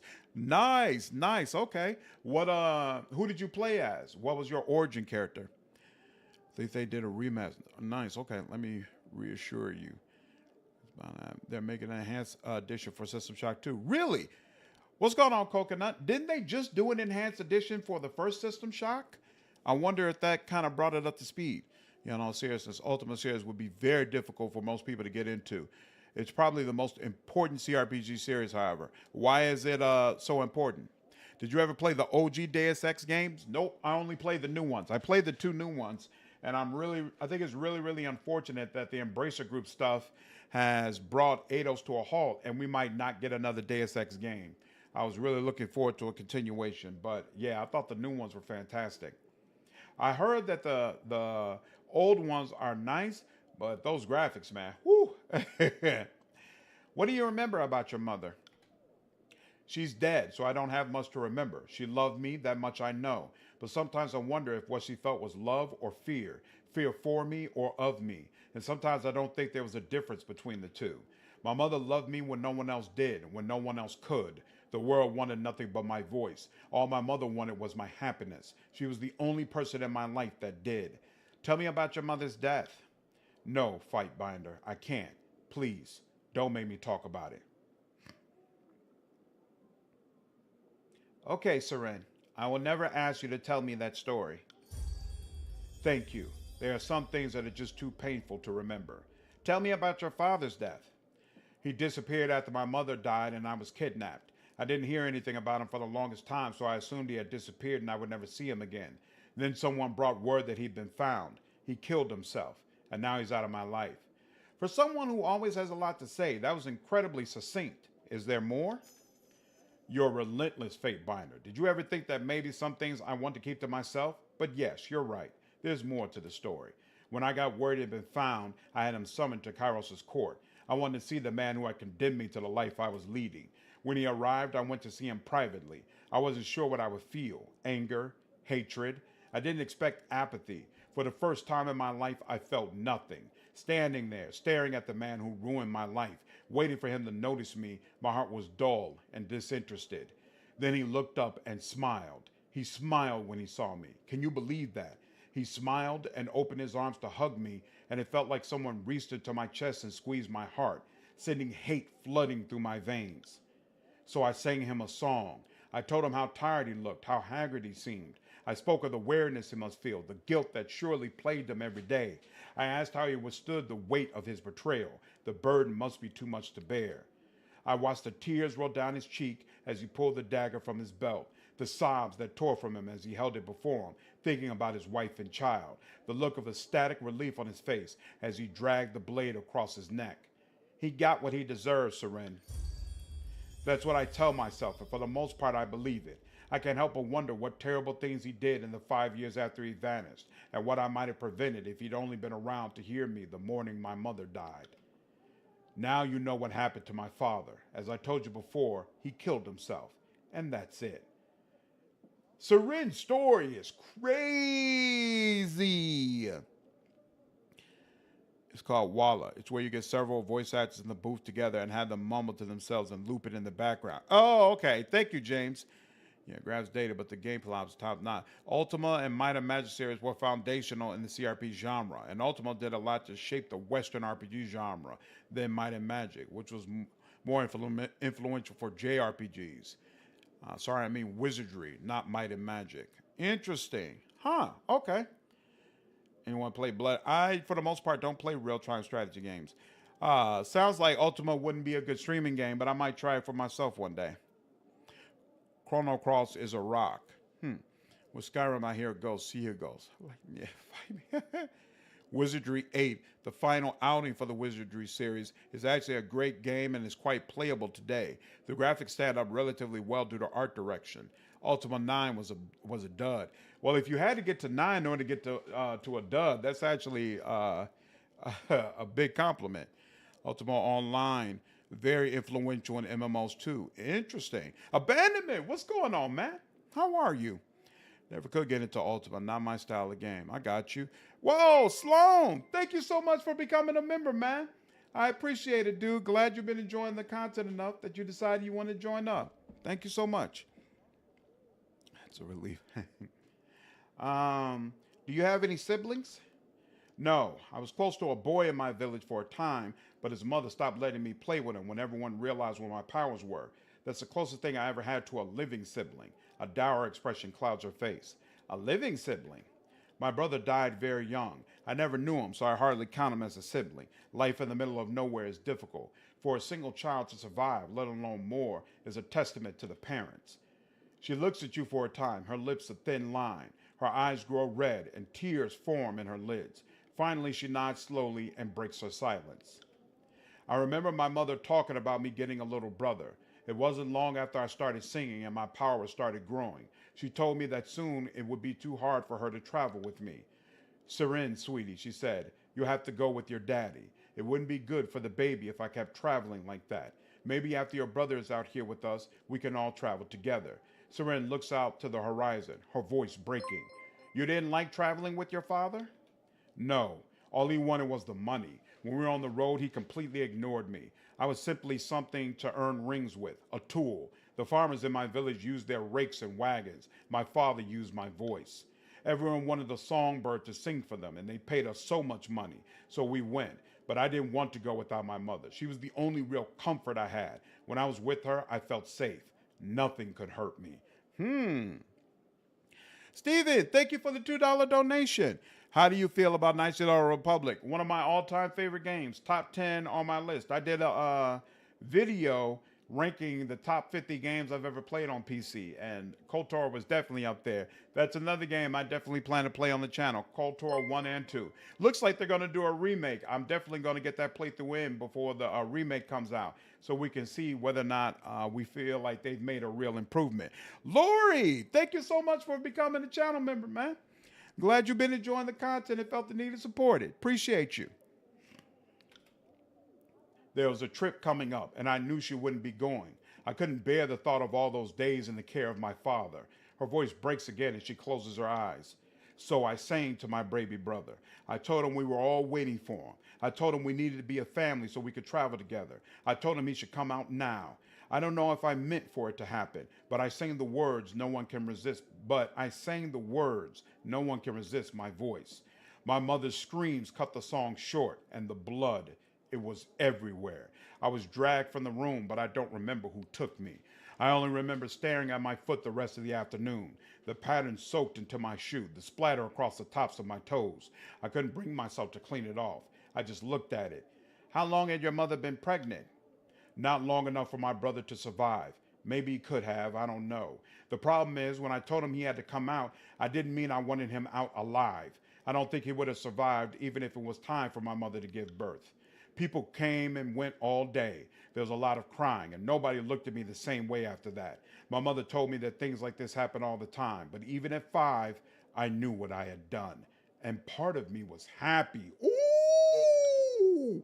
I wanted my mother back, and I got her. She still loved me. She died protecting me, but I terrified her. Every time I opened my mouth, I could see her flinch, and after my mother died, she was never around when I sang. She couldn't bear to watch me. Damn, that's wild. Let's talk about something else. What do you want to know? How long have you been practicing magic? Always. I have no memory of being without the power. It has been my driving force, and I am who I am because of it. Every defining moment of my life is because of my voice and the power behind it. I have become what it made me, and it is what I have done with it. Tell me about your time with the Voices of Nerat. What do you want to know? How did you meet Nerat? I met it when I was unceremoniously dumped on its doorstep by Kairos. All I felt toward it since the moment I saw it was sheer hatred. When one person tires of me, they just hand me off to another. I seem to be quite the handful. No one is truly prepared to deal with me, I suppose. I was in its possession for 3 years, stuck doing what it wanted until you came along and started messing around with Kairos' plans. Interesting that she refers to the voices as an it. I wish remake happens, might not because of egos. Yeah, we'll see. KOTOR was a decent game, but for me, it does represent BioWare going in the wrong direction. Console first game, somewhat dumbed down mechanically. See, I don't agree, but I think it's because KOTOR was my first BioWare game. So I actually played KOTOR, Dragon Age, and Mass Effect first. And then I was like, damn, I really love everything BioWare does. So that made me go back and play the Baldur's Gate games, and I might have had to go back and play Jade Empire as well. And so, you know, my perspective is kind of colored in that way. So I put those games over and above the Baldur's Gate games personally. Is the KOTOR mobile version good, worth playing? Couldn't tell you. Never played on mobile. I'm not excited for most games these days. It managed to kill my excitement for Ghost of Tsushima 2 even. Why aren't you excited about that, 3? KOTOR 2 better. I like some aspects of KOTOR 2 better, but it was so buggy when it came out. It did not feel stable at all. So even though there might be mods and things that kind of bring it back up, in my mind, off stability alone, I put KOTOR 1 over KOTOR 2. But I think I enjoyed the party members and your ability to influence their morality so much. I enjoyed that a lot more than some aspects of KOTOR. And launch, Star Wars The Old Republic was actually a really impressive single-player RPG and a competent MMO. Yep, I actually really enjoyed my experience with it. Tsushima is coming out for PC next month. Yeah, that's another one I definitely want to try. Probably would be a horrible port. We might not play it. We might play it a little bit when it first comes out, but if it turns out to be crazy buggy, I might wait for updates. We'll see. The summer I tried this over years ago. The single-player content was nerfed to utter triviality. Really? Oh, wow. They changed it on its head? Yeah, I didn't spend any money on Star Wars The Old Republic. I agree. The monetization was really negligible. Just the RPGs interest me these days. I don't have time to play any of them, though. Me too. I love them as well. I'm talking about replacing Jen with Yuna is my best guess, a woman. I don't care if it's Yuna, a woman, or is it Lord freaking Shimura. Jen is the ghost. If this is what they wanted, they should have had Yuna, whoever, be the ghost in the first game.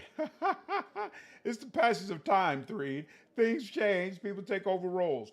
Bruce Wayne is Batman, and later Tim Drake takes over. It's okay. You'll be all right. You just pay the sub and be fine.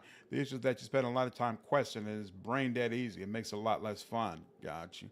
Love Jade Empire. Keep wishing they do a sequel. Yeah, that's a sequel that a lot of people have asked for. The music in Jade Empire, I thought it was so amazing. So amazing and so unique. Played Neverwinter Nights 2 first before Kotar. Yeah, I never played Neverwinter Nights. On release, the actual gameplay was quite fun because there was a real challenge in the game. Nice. Yeah, your companions can now solo basically everything in terms of questing. Yeah, that's not a good experience. Play BG1 first, GM? Yeah, that definitely is going to color the perspective.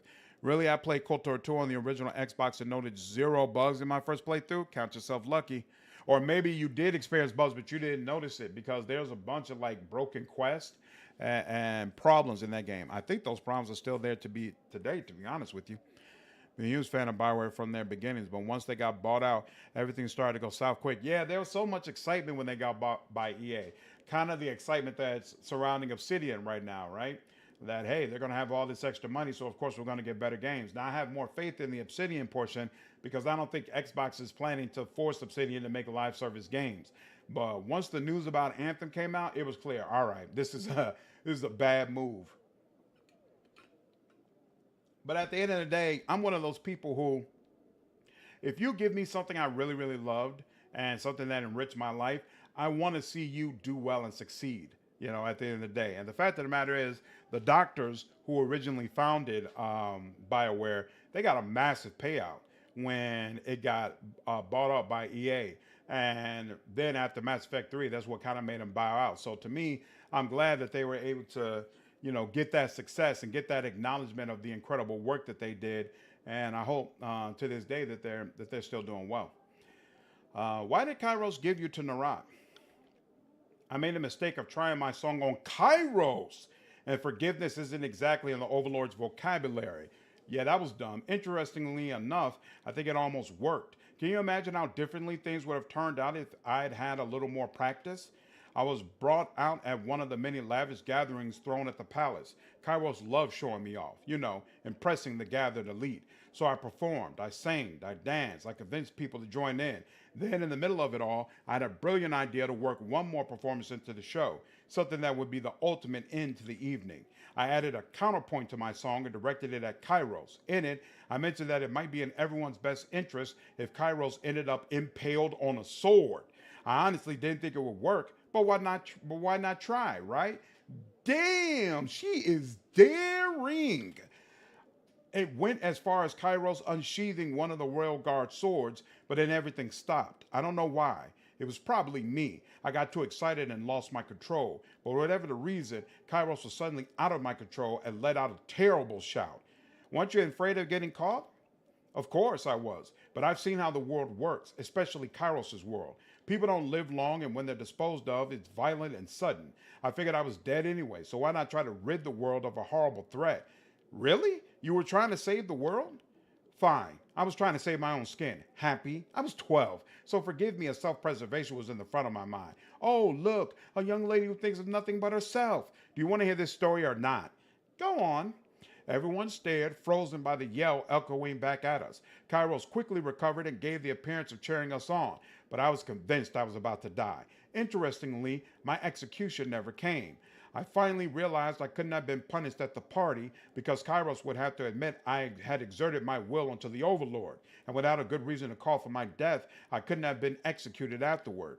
I was the songbird. I did nothing but spread Kairos' will and gather the armies. Would you execute your best and most loved recruiting tool? So Kairos worked with Narat, and they gave me this helmet to bring me back in line. Then I was handed over to Narat, that monster, because it's the one thing in the world I cannot control. Present company excluded, Fatebinder. Interesting. The thing when Star Wars The Old Republic is that if you pay the sum, you permanently get access to all content up until you stop paying. So I just bought the sum once and got years worth of DLC for £10. Nice! Yep. Yep, monetization is not the issue, but the gameplay might be a problem now. It wasn't a problem at first, though. The fact that there's a Steam mod to restore missing content. Yep, and KOTOR 2. Yep, because it was a huge issue. Huge issue. So yeah, when I play it again, I'll probably add the mod to it. Do it the sequel, not make it Ghost of Tsushima 2. Make it Ghost of Vinland. Have a Native American fight off the Vikings. Why can't it be both Ghost of Tsushima? Now, I say this, I haven't played the game. So maybe once I play the game, I'll agree with you and I'll be outraged. But on the outside looking in, I don't see the big deal. Yeah, they made bake and left eventually, basically. That could be my native blood bias talking. I'm always down for more Native Americans in games. In fact, that's one of my favorite Assassin's Creeds, when they allow you to play as a Native American. Big proponent of CRPGs that aren't high fantasy. There's so much untapped potential. I say a lot. Yep, I'm down for it. Pretty sure the BioWare guy opened up a brewery in town. Really? That's awesome. Play Expeditions Rome. I heard that one is good. Expeditions Rome is fantastic. I highly recommend it. There's a review for that game on the channel. Disco Elysium is also a fantastic one. Way through, do you really enjoy that game? Some CRPGs have skipped big blocks of dialogue, but I really enjoy all of these lore and stuff. Yeah, I felt like it's been so long that the vast majority of my community has played Disco Elysium, but I definitely gave consideration to live streaming it on the channel. Maybe we will one day if we've got a lull. We'll see. Into the political stuff, and it's done so well. Yeah. Breath of fresh air. It's so unfortunate, all the things that are happening to that company now. It doesn't really seem like we're going to get a sequel. Blue Ball by Lord Zash. Lord Zash? Who are you referring to? I love a game where you play as the Irish repelling either the Britons or the Romans. That would be interesting. Why can't you control them? And why can't she control me now that I think about it? I've been inside its mind time after time, and I've never been able to get a handle on what's going on in there. Every time I talk to it, I feel like a different person is talking to me, and every one of them wants something different. And one in particular wants something it's never, ever going to get. Damn. What has Narat had you do for him? Now, if that isn't the question that goes right to the heart of the storm, I think you should ask me what it hasn't had me do, or at least tried to make me do. Wait a minute. What does Narat want from you that he's never going to get? Come on, Fatebinder. You can't be that naive. I'm still a child and I know about adult urges, as one of my older teachers so clumsily put it. Somewhere inside that chaotic mind, I saw the most depraved and disturbing desires I've had the misfortune of feeling. No matter what Narat says to you, do not trust it. That will always end badly. Let's talk about something else. What do you want to know? Tell me about that headdress. It's the bane of my existence. It's something that's incredibly painful to talk about. So why not? She shrugs. What does it do? Makes me impotent. Do you have any idea what it's like to have a hurricane raging inside you? To feel the gale crushing against you to be released, but only feel a gentle summer's breeze? Kairos and Narat made it just for me. If I attempt anything more powerful than a simple tune, it will kill me. Isn't that simply wonderful? Honestly, to be so terrified of a mere child. Why do you have it? I might have tried to kill Kairos once. He and Narat decided I posed too much of a threat, so they muzzled me. I was their attack dog, and they pulled out my teeth. You can hardly be surprised if the dog tries to bite you if that's all you teach him to do. Why can't you simply take it off? Gee, Fatebinder, I never thought of that. Here, could you unclamp it for me so I can get out of it? Because I'll die if it isn't removed the proper way, you simpleton. Do you think I'd leave it on otherwise? If you can't take it off, then why did you try to get me to remove it when we met? How can someone so powerful be so stupid? I knew you wouldn't be able to remove it. That's not what I was trying to do. You're a Fatebinder. Oh, that's right. She tried to force me to do something and I resisted her. I forgot about that. Steven, thank you so much for the $5 donation, dude. Who is your all-time favorite VG companion? I sent Avalon from Dragon Age 2. VG, what is that in reference to? Oh, video game? Video game companion? Garrus?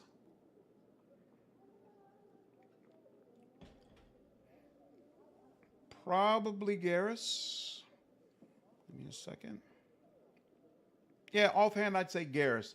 It's probably my all-time favorite. It's easy with the enhanced edition because most of the dialogue is voice-acted and is done well. By the end of the story for Ghost of Tsushima, there's nothing really continued. Jin fought off the Mongols. There's possibly bounty hunters after Jin's head. Okay, so then of course someone else would need to be the starting mentor for the Sith Inquisitor. Oh yeah, I never played a Sith Inquisitor. That's why I don't know that name. Ricoro, thank you for the $5 donation, man. This is what I pay for. A great balance between chat and gameplay with a heartfelt take. Take care, my man. Thanks, dude. Glad you enjoyed it, man. Appreciate you. Take care.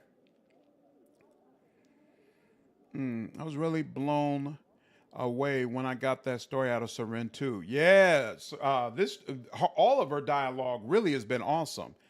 Trying to author Overlord in the middle of a party is wild. Got to have a run with her as the main party member. That's what I'm going to do in this playthrough. So you'll see some of it for sure. She's going to be a mainstay, I can tell. BG2 has some great companions, though they were not nearly as well developed as more recent RPGs. Viconia is definitely the ultimate waifu. Shale is my favorite comic relief character. Shale was fantastic for sure. And Corrin had 20 dexterity and 3 pips and bows in spite of being multi-class. Who's Corrin? Oh, Corrin was from Baldur's Gate again, right? I don't think I ever used him, though. All time, I think I'd have to say the Viconia, Minthara, or Morgan. I definitely have a tie. Morgan is definitely a top-level companion as well. Definitely huge fan of Morgan. From Baldur's Gate 2, obviously, I'm a huge fan of Minx. If you want to just say evil companions, Edwin is definitely up there. In fact, no, he's my favorite comic relief character. Think about it. Out of all the comic relief party members I've ever had, Edwin was fantastic. Shale's a great number 2. But Edwin, especially if you get him his potion that changes him, top notch. Top notch. Scroll potion, whatever that was. How do you know you'll die if you remove the helmet? Because I doubt Narat and Kairos will go through all the trouble just to play a trick on me. Something that subtle, elaborate, and long-lasting isn't really their style, at least not Narat's. Plus, Narat told me the helmet would kill me if I removed it, and while it might be a lying monster, it loves telling the truth if the truth causes an extra bit of pain. You believe Narat? Maybe he's just toying with you. Have you tried removing it? I'm not going to risk my continuing existence on a maybe. Plus, I already tried when they first put it on me. I got one of the worst headaches I've ever had, so I'll leave it where it is for now. What would it take to remove it? Someone beating the information out of Narat or Kairos. They are the only ones who know how it was constructed and how it works. I may ask people to remove it, but I know they won't be able to. That's not going to stop me from trying, though. Why the headdress? Why not use magic to gag you? They tried magic. It didn't really work. The problem is spells can be broken. Counter spells can be found. Guards can be bribed. People can have accidents. Narat and Kairos are the only ones who know how to remove this without killing me. The answer is lock someone in Narat's insane and Kairos is currently not conveniently located heads. Let's talk about something else. And let's talk about something else. What do you need? Do you know anything about what's going on in the tiers? I know a great deal about what's going on here. Considering I'm the root cause of at least half of it, what do you want to know? How long have you been out here? Since the beginning of the occupation, Kairos wanted me out of sight but still in use, so I was given to Narat. It used me to gather fodder for the cores. What do you think about Tunnen?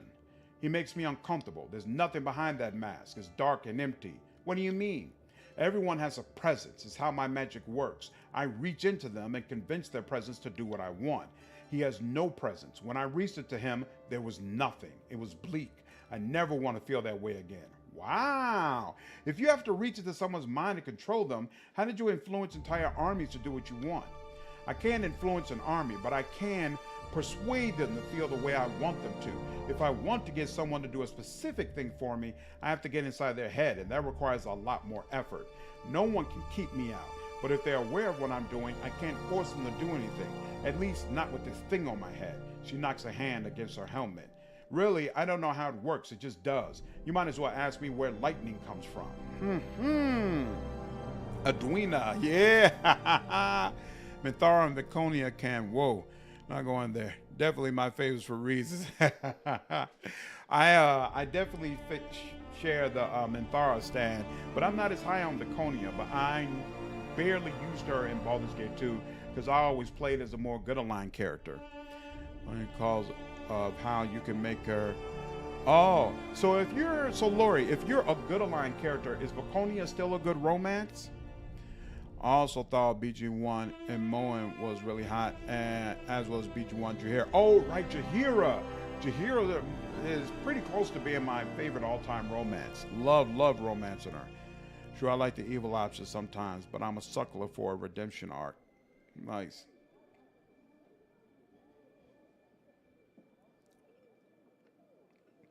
Minthara sounds too old. Her face is a bit masculine. She softens up a little bit if you get to know her more. I want to know about Kairos. What do you want to know? How did you come to work for Kairos? After my father betrayed me and got my mother killed, I was taken by Kairos's men. I honestly don't know where we went, other than it seemed to take forever to get there. Then I was put in school. It was a wonderful and horrible time. I learned how to control and maximize my power, but they underestimated my abilities or overestimated theirs. I think it was more the latter than the former. They unleashed my true power. Did they believe I wouldn't try to run with it? They tried to train and mold me, and in that they succeeded. They also tried to brainwash and break me, and in that they failed spectacularly. But I was punished for it. Why were you punished? They assumed my abilities were exaggerated. They were powerful mages who had spent years training at their art. How could a little girl ever hope to rival their prowess? I grew tired of their condescension. I hated them for treating me like a child. Their rules, their discipline, their training. They had killed my mother, and I would make them pay for it. One day, I got bored in class. The teacher's droning voice was putting me to sleep in the afternoon heat. So I thought I'd have a little fun. He was distracted and he let his defenses down. He didn't consider me a threat. How did you know his defenses were down? I can just feel it. If someone is alert or aware of what's going on, it's a lot harder to get inside. But if I know when they're vulnerable, I know how to take advantage of the opening and climb right in. Go on. I started humming. Nothing that would attract his attention, of course. A lullaby my mother sang to me. Fitting, I thought, to invade this man's mind with a song taught to me by the woman they destroyed. I could tell I had gotten inside him when he slowed down ever so slightly. I started singing wordlessly, standing, working in hand motions. They were completely unnecessary, but I had been trained to be a performer. Then I worked in my words. The window, I sang to him. Look, what's at the window? He turned, entranced, and stared outside, his mouth moving silently as he dreamed an answer to my question. What's out there? I asked him through my song. What could that be? I was elated. The fool had left himself alone and vulnerable, and this 8-year-old had dominated his mind. He walked to the window, intently staring at something I couldn't see. You made him jump, didn't you? Of course. I didn't mean for him to fall. He was looking out the window and reached up as if to touch whatever he was looking at. Before I could stop him, he was gone. It looked like he was trying to catch something as he fell from sight. I won't say I'm sorry he died. He was a horrible man, but I didn't mean to do it. However, I was elated. The taste of power was intoxicating. I didn't get to taste it again for a long time. Yeah, Vaconia had a whole good character arc that didn't make it into BG3 at all. Yeah, I even though I didn't play with Vaconia much, I could already tell. The way she was transferred into BG3, not a fan. It's like the best cleric in BG1 and 2. Interesting. Good is probably the best option even. I didn't know that. I thought you had to be evil aligned to get the most out of a playthrough with her. There's a rage. That doesn't stop me from doing unspeakable things with that woman. Adaman is easily the best cleric. Yeah, but I keep him out of the party. He's so annoying. Yeah, I liked her romance option as a good playthrough. Interesting. The lack of love for Visas disappoints me. What you mean? This is the party member from KOTOR 2? She's my favorite option for sure. Well, you don't do an Ascension ending. That's right. If you do Ascension, her ending changes, right? But I guess the Ascension ending isn't canon anyway. Bonus spells really don't matter in BG2, and Adaman is a very effective fighter, particularly with Vaconia is never going to compare offensively and is only marginally better as a cleric. Interesting. I like Jaheira's romance in BG2 the best, but I'd be lying if I said that Vaconia's was a close second. Warlock, what's going on, man?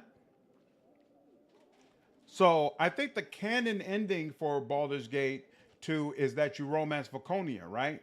Not Jaheira. It definitely felt like in BG3, it didn't take the possibility that you romance Jaheira into account at all. But I don't remember if what dialogue you get with Viconia also feels like she had little to no relationship with the original Child of Baal. Kotor, my favorite companion, is Mira. Oddly enough, especially since I usually play Dark Side and she's good neutral gated. Can you romance Mira? I can't remember. How were you punished? They wanted to cut out my tongue. Even at 8, I didn't blame them. It's what I would have done. But Cairo said no, doing possibly the one kind act she ever did for me. Without the power of speech, I was essentially useless. So they muzzled me. They knew simply holding my mouth shut wasn't going to be sufficient, so they got creative. Using sage magic, they put my voice in stasis when I wasn't in class. I could go through the motions of speech, but nothing came out. Oh, did they take pleasure in it? Between classes, they gave me chores. They berated me. They beat me. I was their slave. The only reason I lived was by Kairos' whim, but I was tortured by everyone else's. There were at least 2 teachers in my classes after the incident, and I was always accompanied by 2 guards, both of whom had been deafened, so I couldn't affect them. I accidentally killed one man, and they were acting like I destroyed a realm. I suppose that's what they thought I'd do next, and who knows? Maybe that's what I'm about to do. What was life like with Kairos? For several years, I was surrounded by people who would smile to my face and sneer when I turned away.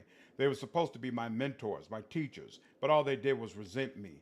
They taught me to refine and control my voice. My power became more directed, more powerful, more subtle. I no longer needed to specifically say what I wanted people to do. I could just think what I wanted, how I felt, and the weaker the mind, the faster they would respond. It still required me to sing, or at the very least make music with my voice. But I could say one thing, but mean something else entirely, and the magic worked. Everything was done for Kairos' edification. They asked for signs of her power, and I was used to bring them about. People praised my name to the extent I was allowed, but the focus of adoration ever truly pointed toward me, it was quickly stifled. I didn't see much of Kairos. She was busy taking care of her affairs, but I was never allowed to forget by whose power I was allowed to exist. I was paraded around like the new jewel, and since I had real power, it took a while for the luster to fade. But when I tarnished, I corroded through, and when I stopped being a pleasant distraction, I was passed off to Narat to be forgotten. Yikes. We're all overlooking the outstanding Beam Dog romances. I mean, who doesn't love those? Daughter's such a well-written that Duat's character. Who else remember Casimir drop it off and immediately wanted to re-roll the Paladin? I take it you're not a fan of some of the additions Beam Dog did. Yeah, Jaheira and BG3 canonically had children with someone else. Says you're too old, which, like, girl, I'm 30 at best in KOTOR. Right, I remember that. She sure does. She sure does. Seren is so cool. Straight up almost killed Kairos by herself. Yeah, I'm a fan of her character. I didn't remember this conversation at all from my first playthrough. I don't think I really used Seren that much, but man, this is impressive. Pretty cool. I just got my golden dice. That's awesome. And have it on ice now until patch 7, which is supposed to have expanded evil endings. Yep. I did make a lawful evil tiefling dark urge paladin. Nice. That's awesome. I actually played a paladin, so that never happened to me. Nero is very irritating. I actually quite like Dorn, but the writing is very cheesy. I agree that Nero is irritating, but it still was funny to me having her in the party. How long did you work for Kairos? 5 years. 2 years of dedicated training, 2 years with training interspersed with travel, performing miracles in Kairos' name, then a year being his pet. What do you think of Kairos? Honestly, I didn't really think of him at all at first. If I wasn't getting daily reminders that he owned me and could have killed me anytime he wanted, I would have completely forgotten he existed. I like the way she switches between she and he. Don't misunderstand me. I despise him. It's because of him I don't have a family. It's because of him my mother is dead. It's because of him I am here instead of anywhere else. But as a child, I was kept too busy to interact with him much. Wait a minute. You call Kairos both him and her. Oh, nice. They call that out. Did I? How clumsy of me. Must have been a slip of the tongue. She smiles mischievously. Is Kairos a man or a woman? You really don't know, do you? That's fascinating. I assumed a fate binder would have been given an audience with him. It doesn't seem like she let you perform actions in his name without speaking to you. That's part of the mystique, isn't it? If your enemies don't know anything about you, how can they properly plan? So why would Kairos let anything out that he didn't want the world to know? Tell me, Seren. No. A lady has to keep some secrets, and this is going to be mine. It feels good to have some power in this relationship. It's not going to matter once you defeat him anyway. She'll be gone. That's awesome. Let's talk about something else. I know a great deal about what's going on here, considering I'm the root cause of at least half of it. What can you tell me about the Scarlet Chorus? If I never talked to another chorus member my entire life, I will consider it a success, no matter what else happens. She folds her arms across her chest and levels a steely gaze at you. Then I am thrilled to turn your attempted success into a constant failure. I'll try to talk to you more often. Oh, verse, anything that helps numb me to the droning sound of your voice. Now, do you mind? I'm speaking with the Fate Binder. What do you want to know? You weren't a member of the chorus? What? Absolutely not. The only reason I work with them is because I was forced to. Once Kairos had this monstrosity placed on my head, I really had no choice. I'm not powerful enough to force them to let me go, and they have the numbers to overwhelm me if I tried anything. So I did what I was told, until you showed up. What was it like working with them? Well, at first I was treated like a queen. I spent all my time recruiting. Oh no. I just messed up my settings, so it's fine. And let's be honest, the Scarlet Chorus isn't choosy, so it was easy to convince people to join. Toward the end, I actually started fearing for my life. With this thing on my head, I couldn't effectively control an entire army, so humbling was quite an intelligent thing for Kairos to do. If anyone had realized I couldn't hold all of them back, I would have been in big trouble. Your little stunt at Vendrian's Well couldn't have come at a better time.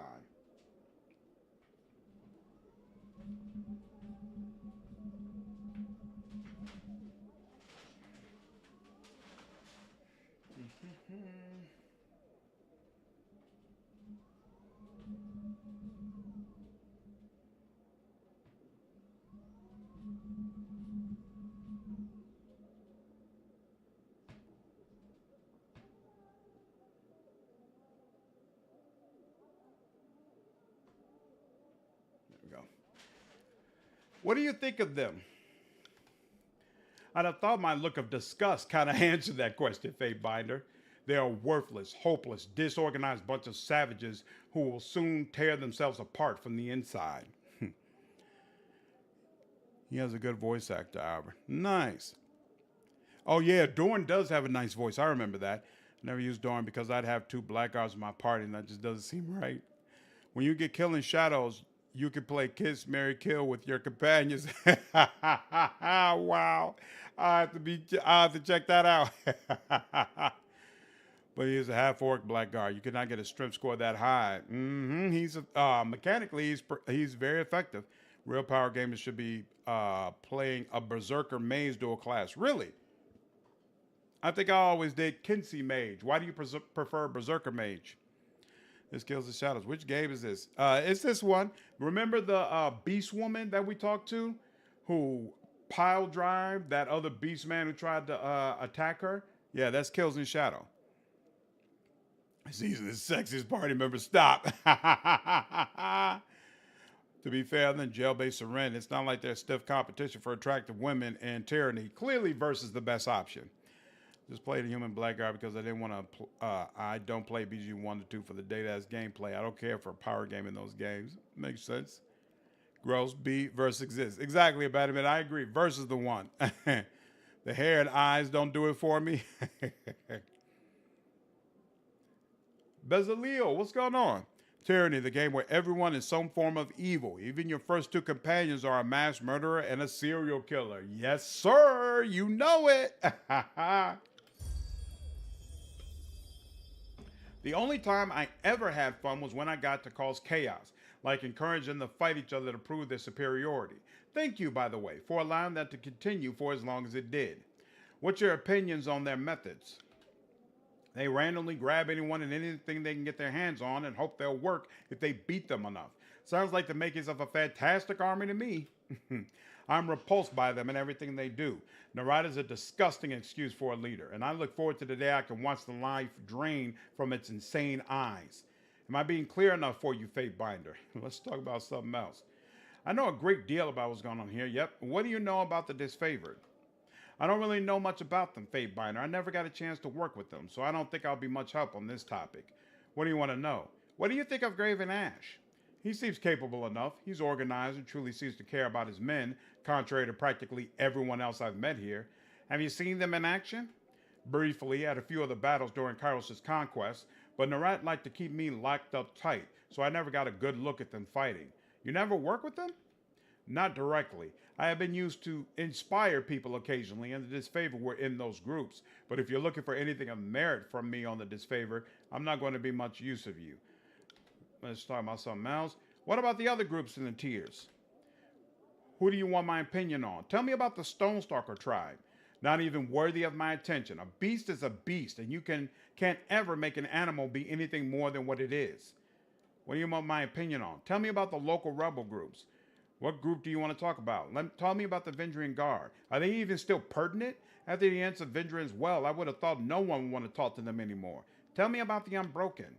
I haven't had much exposure to them. Ash was intent on dealing with that problem, so they didn't ask for my help. Tell me about the Browns Brotherhood.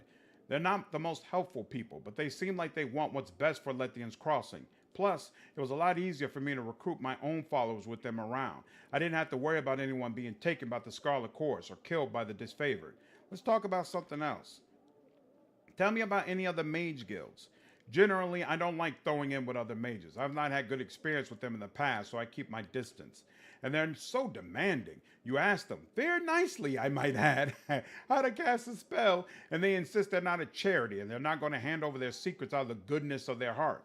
Right, like there was anything good about that one. And I didn't even use my magic on them. That's a gratitude for you. She trails off and gives you an intent look. Suddenly, your head feels like it's too small for your brain. She closes her eyes and takes a breath, and the feeling dissipates. What do you want to talk about? Tell me about the sages. I can't say I'm too happy with them, since it was their magic that bound my voice when I was a child, but they are an influential group with infinite knowledge. At least they were. Can you imagine how powerful you could become if you had access to their collections? Tell me about the Earthshakers. Incredibly powerful, but strangely focused in their studies.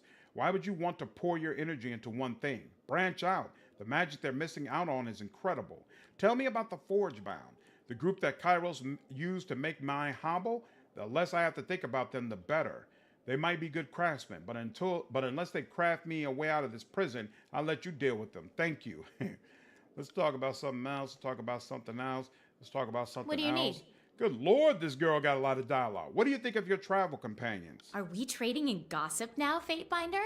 Or are you collecting information to use against us? She arches her eyebrows inquisitively. What do you want to know about? There's no accounting for terrible taste, Lefty. Play the paladin with the level drain immunity because vampires are paying for that. That makes sense. You play whatever you want with the class of Oblivion. Want to play a mage that can sneak? No problem. Play an agent, a mage that can just anti-tech rifle. Yeah, because it's all based on like what you do, right? So I agree with that. Where you're dual class at level 9, and at that level you only get +3 to hidden damage, which is 1 more than berserking. You also get gear restrictions and no immunities. Adding gauntlets of weapon specialization and immunity, virtually every crowd control and berserker mages come out way ahead. And then there's playing a berserker versus Kinsey in BG1.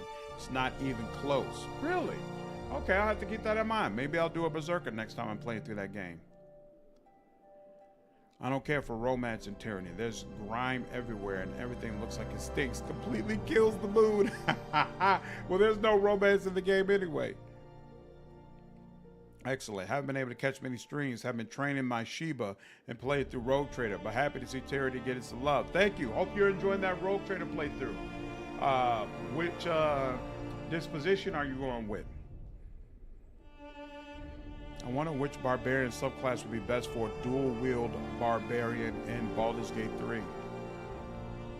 I don't remember the Baldur's Gate 3 mechanics well enough to provide an answer on that. If you give me their names, I might remember them better. Tell me about Barrett. The walking ring pile? Let's hope you never have to go anywhere unnoticed. There's nothing particularly wrong with him, I suppose, but he doesn't seem overly bright. I mean, what kind of idiot do you have to be if you can't even take off your armor? I'll admit he can handle himself in a fight, but he could use a little more up here. She taps the side of her head. Does she realize she also can't take off her armor? At least her head armor? Tell me about Eb. She's got some power in there, that's for sure. And as long as I'm crippled, I will, begrudgingly mind you, admit she could probably win if we were pitted against each other. Though I suppose I should watch myself around her. You never know how people will react to a challenge. Tell me about Lantry. I'm jealous of him.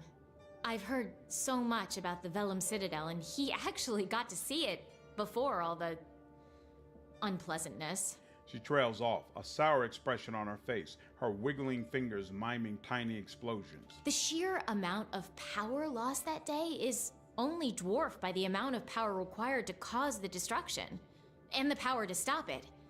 The sages have my respect. And, by extension, Lantry. Although, I'm not overly happy it was sage magic they used to bind my tongue when I was a child.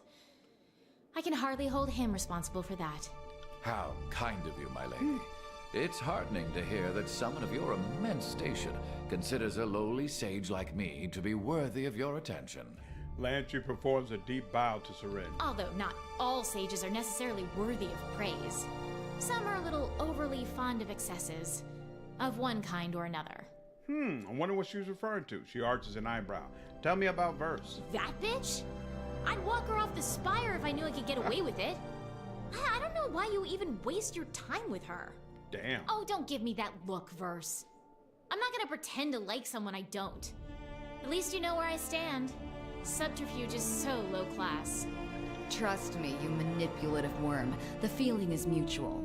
And I find it ironic that you find subterfuge low class, considering how you get inside people's minds and fuck them over. Damn! If I could get away with it, I'd put a blade inside that pretty little head of yours and twist until your mind was as scrambled as those you invade. How vivid. Seren turns to you and makes a little see what I mean gesture at Verse. She's rude, violent, base, impatient, and entirely pointless. You should keep much better company, Fatebinder. You asked me what I thought. I can't help it if the facts are painful to swallow. She sighs and shrugs. What do you need? That was awesome. Berserker seems like it'd be best, especially paired with 3 thief levels and some battle master. Also, there you go. Not Berserker, if I recall correctly. Your extra attack as a Berserker is a bonus action, as is an offhand attack. Maybe I'm misremembering, but if not, Berserking renders dual wielding redundant. Go Wild Heart regardless, because Berserker has another way to perform bonus attacks. Throw barb for the win, and if so, Berserker is definitely a way to go. Yep, throw barb with whatever that feat is that increases your throwing damage. Crazy. Then you get that trident that you could throw in Act 3. That's the way I built up Carlock when I did my first will run in the game. That was an amazing time. Amazing time. Actually, no, that's what I did with my evil Dark Urge run. So with my orc, he was throwing around that trident. Beautiful. Well, iconoclast, as it is to me, amusing trying to be semi-well balanced in a game where everyone is sort of extreme. I have to say, Road Trader is possibly one of my favorite CRPGs. That's awesome. I'm glad you enjoyed it so much, dude. Yeah, I heard Iconoclast is a lot of fun. I only got like a third of the way through it, but I did Imperialist and Heretic runs and had a great time with it. Tiger Wildheart Barbarian. And they're fighting it. Boy. Who's Camellia? Mario, who needs to kill? He uses 2 weapons because he loves to rip open enemies. Also, it's for role playing. Got you. Okay. What do you think of the state of the world? What is there to say? Kairos says 2 major leaders can't stop themselves or their armies from fighting like a bunch of children.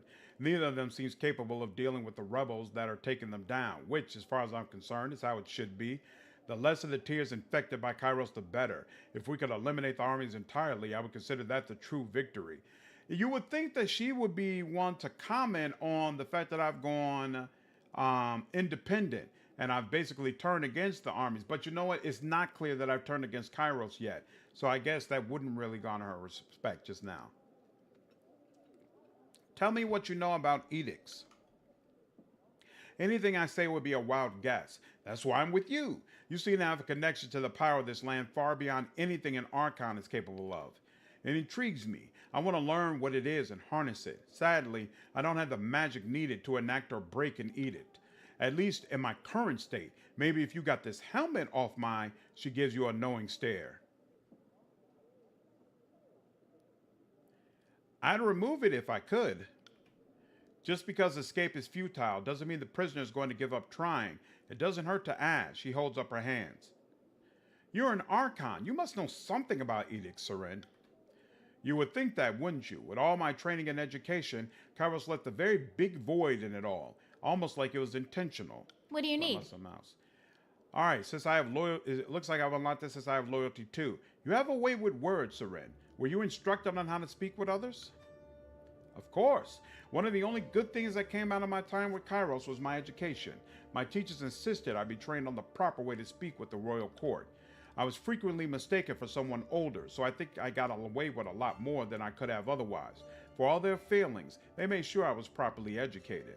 My favorite class was learning how to talk people into doing what you wanted without using magic. Can you believe that? Why in the world would you risk it? But it was a fascinating subject.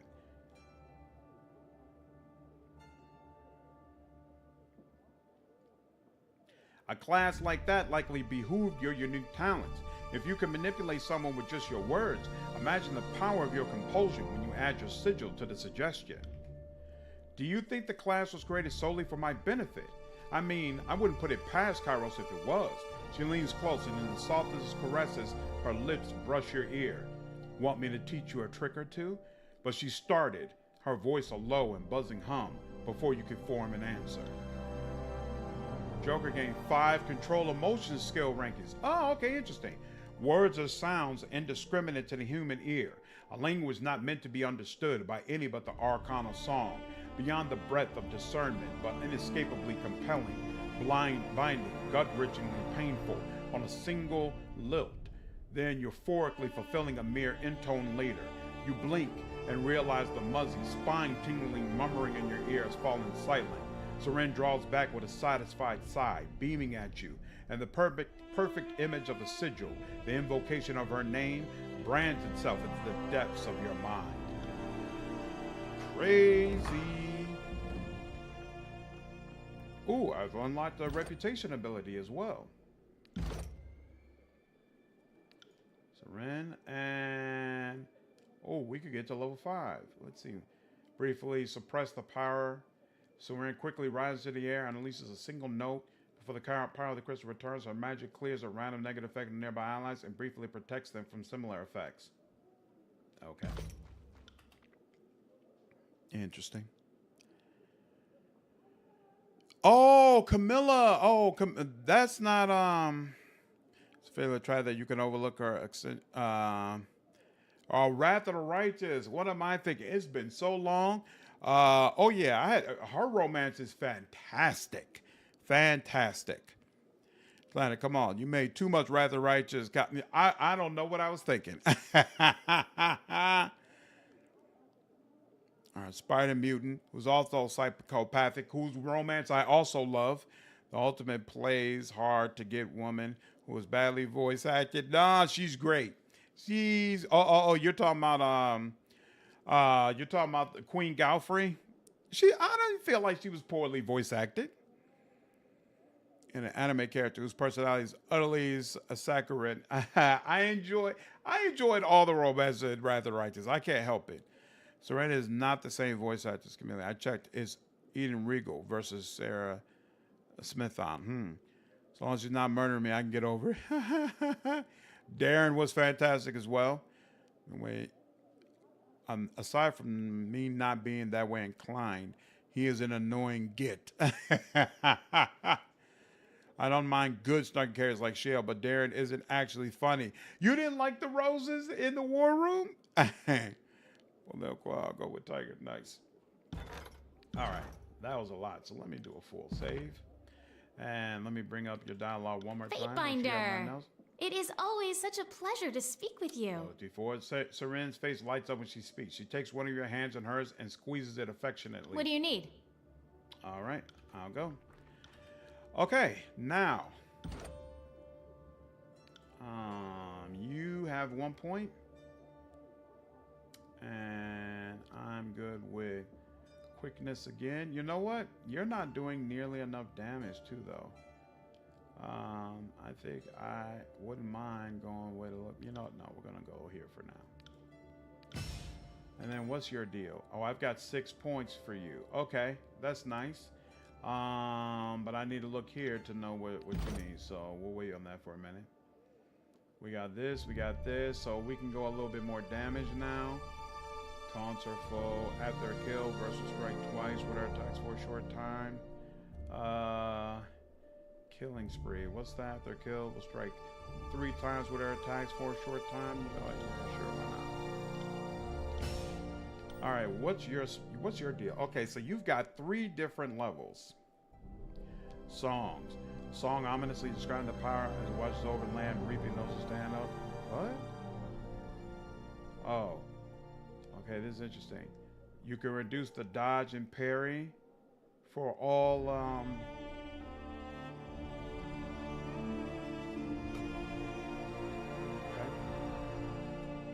I don't know how this works, but we'll figure it out. 25% move speed plus 8 armor stolen or bleeding.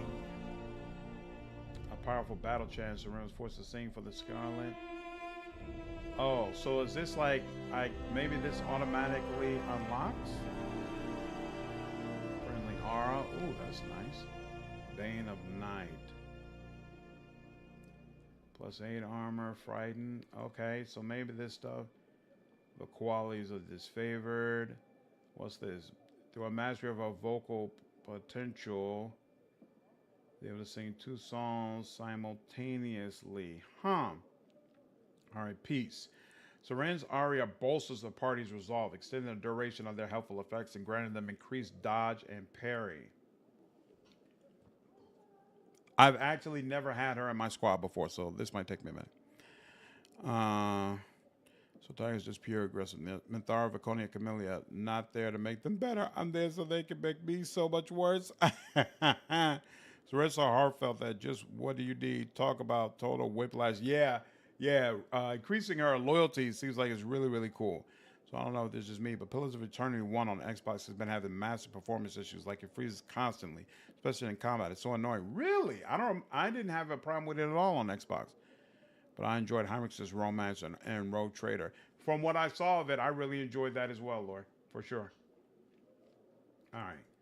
What is this? Allied area effect. Plus 20 to parry, dodge, and resolve plus 4. What does resolve do again? Endurance, will match. Okay. Arc. Wait. 100-degree cone. Oh, so this is like something you activate manually. Requires 1. Oh, I would have to buy a point in Peace Streets. There's non-threatening appearance, causes foes to underestimate her, granting her a large bonus to disengagement of defense. Plus 50 defense when disengaged. I don't need that. Increase the effectiveness on the party's armor. Causes foes that strike allies in melee to have their attack damage reduced for a while. This is an arc cone. Seren slows her vocal progression, reduces the speed of her songs, and causes her stance to last longer. While Langoria's tempo is active, okay? Inspires the party, increasing experience gained from magic and subterfuge skills. And she gains spell slots. Okay, so she gets 2 more spell slots. When combat begins, she reflexively cries out, protecting her and nearby allies with significantly increased endurance. So is this a passive?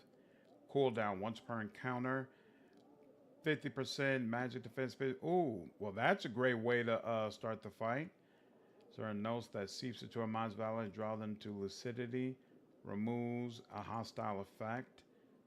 You can control a voice over long. Increase the range of Siren's defensive songs. Siren can retain her at the end of combat. What?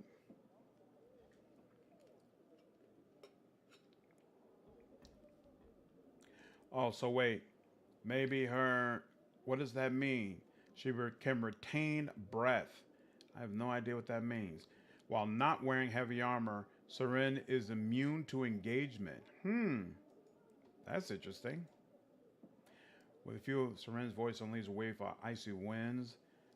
She can make enemies frozen. Seren's control further increasing the range of her defensive songs. Increase the amount of breath retained at the end of combat. What does that mean? The breath retained. Drone song rate by 25%.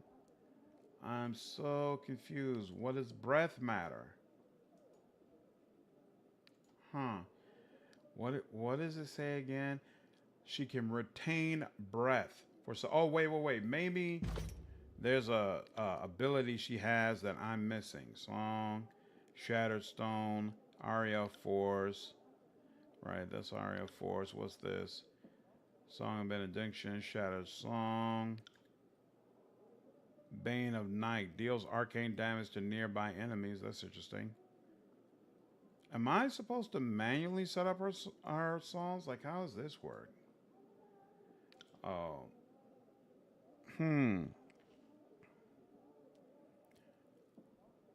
Argenta was a missed opportunity. It would have been fantastic if she had a romance. You don't want to make you worse to read. I'm disappointed. Personally, I don't find Minthara attractive. Just not my personal taste. I like her. She's titled to her own terribly wrong taste. She's no Moan. I don't find Moan attractive, to be honest with you. You're on the mark, Elric. I find her attractive, but she is absolutely badass. I prefer Karlach. Karlach will always come first over Minthara. That I agree with. It's like I think it's like the chanter mechanics. I agree, but the breath part is just basically the linger on effect. Okay, that probably makes sense rather. Yeah, it's kind of like a Pillars of Eternity chanter. That's what it seems like. I'm too blind to know something not highlighted. If I did notice it, you can bet it's a struggle for me to notice it. Has a bunch of songs she can sing. Yeah. I've never played a cipher before in Pillars of Eternity. If I ever go back through that series, I'm going to be a chanter, rather. I'm going to be a chanter. I think Berserker Chanter. I've never been either one of those classes. I think I would multi-class them together, and that's how I would play Deadfire. BG1 MON, to be clear. Why do you dislike BG2 MON? And this is the problem. I always play ciphers when I go through Pillars of Eternity. And I would still do that for 1. But for 2, I think I would do something different in ciphers. I didn't like ciphers as much as in 2, to be honest with you. But too much of a child for me to be attracted to her. Yep. Protege, what's up, man? All this talk of ciphers, I need to play Pillars again. Yeah, it's always a good time to play Pillars. Support the party with an Aria. She would use Aria Dissonance and Resolve to buff allies. She would use Aria Winter to freeze foes. And finally, she used Aria Memories to maintain an embodied memory summon wherever possible. Whoa! An embodied memory summon. Recalls a happen begins to sing. The Pyronal voice creates an embodiment of her memory that will serve to protect her and the party by forcing nearby enemies to attack it. Wow. Oh. Wait, and it looks like some of these require a certain amount of breath. Oh. So these are like invocations. She sings the song, generates breath, and based on the amount of breath she has, she can use certain abilities here. And if you're able to sustain that breath, that allows you to kick off combat by using one of the higher tier abilities. Makes perfect sense. All right, and so this one allows her to retain breath. This one allows her to start with more breath at the beginning of combat. Now we understand. So the question becomes, what's better, peace or war? All right, so Ren recalls a nightmare and begins to sing. So wait, we have, this guy strictly focuses on buffing. This one, we want her to attack more, but her weapons are so degraded, she's really not doing much damage. So what we really need right now is more damage, but I also need her to be able to survive on the front line. And I don't know what her stats are like. What kind of equipment do you come with, lady? So this is, so she's got 49 accuracy. Which one is, okay, 17, 22, 57. What's this? So she's got high magic defense, will defense, and the rest of these aren't looking too hot. Right, see, she's got defenses in the 60s. That makes more sense. So her defenses right now are not, okay, so she uses cloth. And what kind of discordant melody? Plus 15 to the performer skill. Okay. This will be interesting. So what kind of stuff do you have here? So recalls a nightmare and begins. Oh, so she can summon an embodied nightmare. Creates an embodiment memory that will terrify and torment foes. Oh, and it's based upon her performance. Is this also based on performance? It is based on performance. Okay. Drivers are the best class. Yep. Too much of a child. The portrait is rubbish. I don't need to be worried about. Google the BG1 portrait. She doesn't look like a child at all. I played Range Cipher in both games.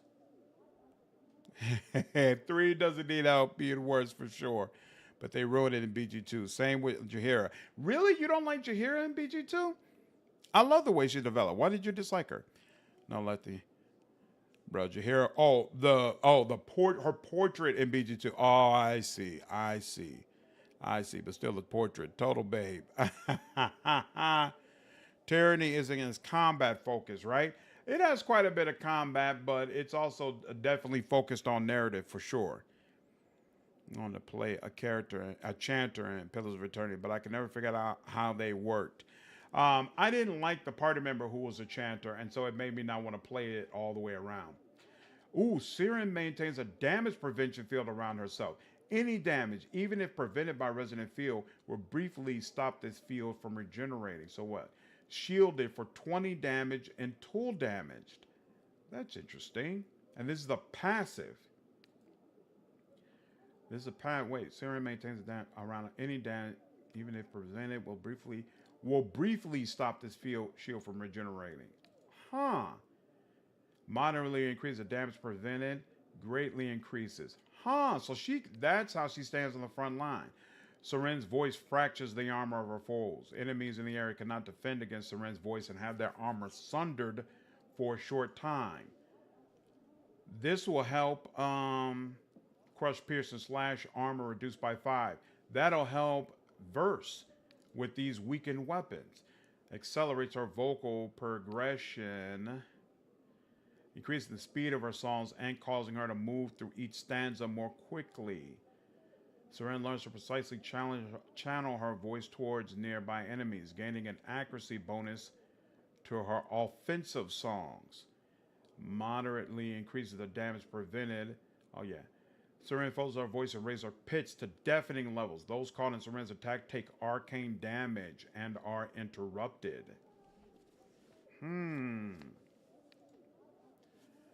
Automatically burn. Bombards enemies with a cacophony of tormenting notes. Those that fail to resist her power are confused.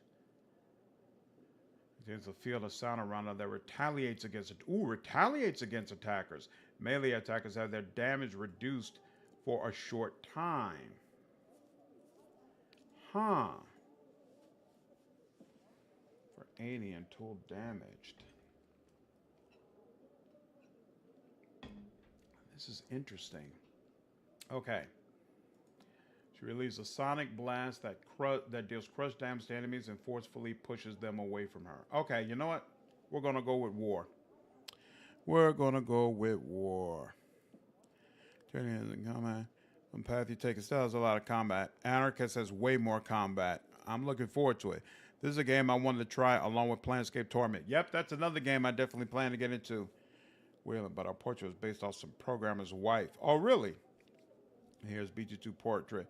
Actually, she's way more attractive to me, but maybe that's because she looks more like an elf. I love the romance for Jaheira in BG2. Choice in BG3 is Astarion. I haven't experienced that yet. I have a Twitter, Elric. Yeah, I agree. He wasn't my first choice for romance. Keep running stuff. They make Daredevil Ghost Rider. What do you mean? Sunset, what's going on? How are you? Carlock and Halsam, my favorite. Nice. Okay. So let's see. Definitely need Resident Field. Speeding up the vocal progression sounds like something I really need as well. Definitely need the field.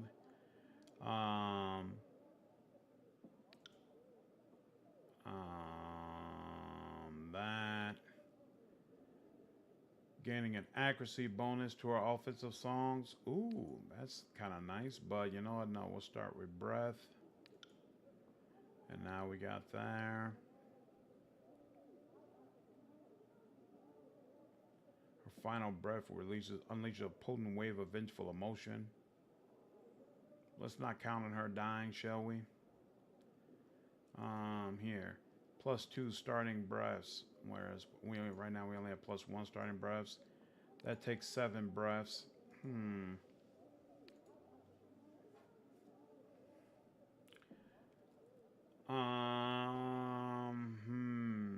I guess resonant field. How does it work? Maintains a damage prevention field around herself. Any damage, even if prevented by resonant field, will briefly stop this field from regenerating.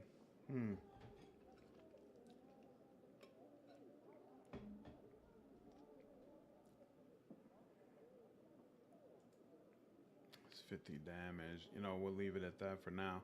Bombards enemies with a cacophony of tormenting notes. Those that fail to resist her power are confused. I like that. But I have a feeling in order to get the most out of that, you need this, right? 6 points in this. This is going to require 9 points. This is going to require 12. Yeah, we've only got one more. I kind of like this too. Let's see, Sundered, right? Sundered. Is 5 a big number for armor? Yeah, I think based on what I saw, crush, pierce, and slash armor reduced. I think 5 is a significant number. And it only costs 5 breaths. So you know what? Let's do it. Let's do it. Costs 5 breaths with this. It could always automatically start with 2. Let's do it. Let's do it. That's what I have to do. Daredevil is now Ghost Rider? What are you talking about?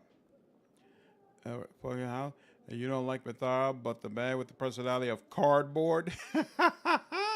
How long is BG2? Like, didn't Khaled die like a week ago? This is true. This is true. But it takes a while for her to get over that, though. It's not like she's immediately falling in your arms. From the old walls right now. Got me going hard on Tyranny. That's awesome, Sunset. I'm glad you're enjoying it. Please grieve a bit. She grieves. You just help her through her grief. Shady Baines, before Act 3, I would romance her more. Usually the most attractive. I like Carlock the most. Well, you know, women. Is that buddy you didn't deserve? Lizelle's romance is the one that caught me the most off guard in a good way. The Act 3 scene is just so good. I don't think I took our romance all the way. Disqualify Shadowheart for being attractive. What is it, you who like verse? Now that's bad hair. All right, let's see. Okay, so wits is spell strength and magic defense, and then she's got decent she's got decent resolve. She's got a couple of points in finesse.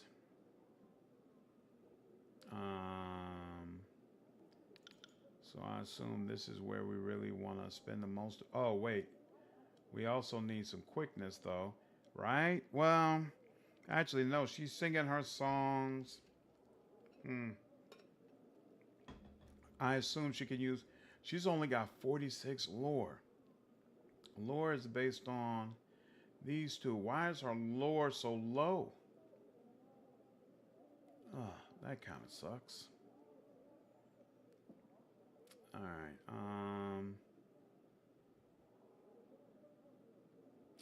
If she need, see the curious thing is, I wonder if you use breaths, does it reduce it back down to 0? If it reduces it back down to 0, you need. But you know what? I don't know if she needs quickness. I don't know if quickness actually helps her at all. I'm gonna ignore that for now, to be honest with you. Let's go ahead and go with finesse to make sure that my stuff actually connects. We'll put 1 point here. We'll put 1 point. And save and let that go. That's that. And then what is this? Sturdy metal pole. To be used as a source of leverage. Merchant boots, right? And then this. And that's all, right? Ooh. You already know this sigil. You don't know this sigil yet. Let's see if we can use this to get her lore up a little bit.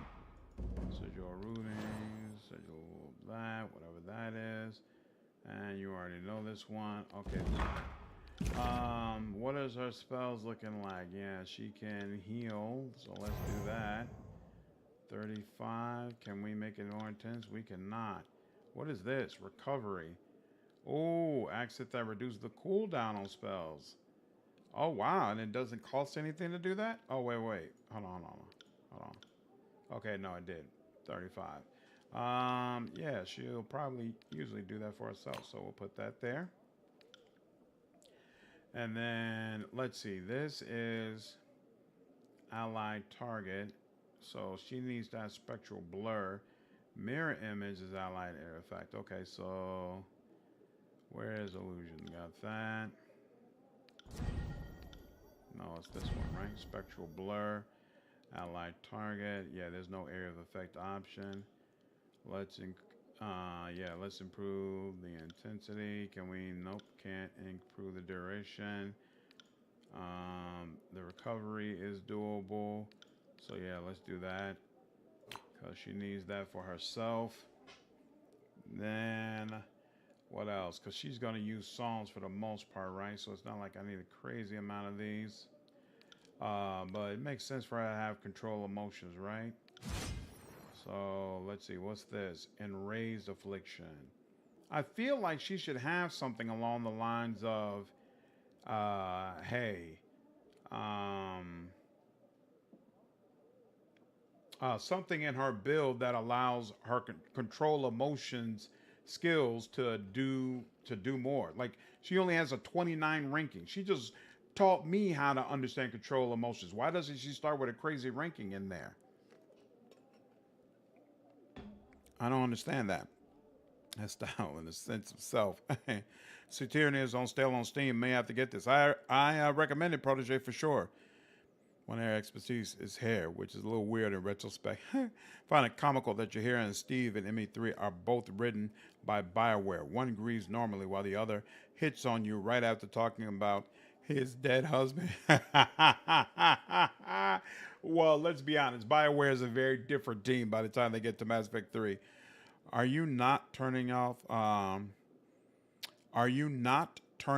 XP growth for skills you don't intend to use? I didn't even know you could turn off XP growth.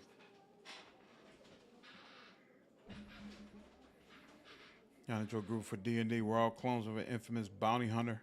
I went on this bard batch. Wow. Oh, yeah. Thanks, Threed. Yeah, if you're enjoying the stream, I'd appreciate you all hitting the like button. Definitely helps out the channel.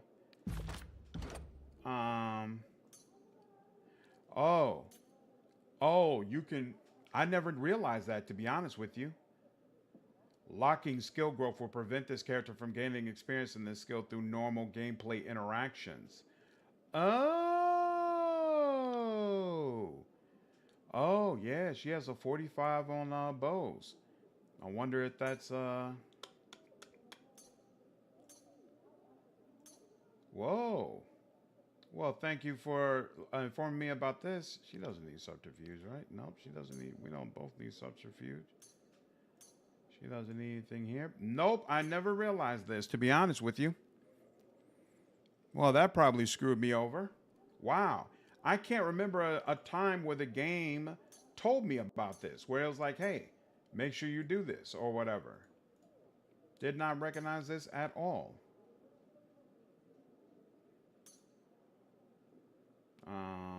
She's good in athletics, right? Yeah, I've only got slightly more, so we're good on that. I probably want more dodge. Lore, definitely. I don't need parry. Subterfuge, yes. I don't need these at all. Damn, the benefit is that all the XP goes into skills you want. Yep, I understand the concept. I just didn't realize you could customize it in that way. I really wish the game would have told me this, but it's fine. Attacks using a magical staff.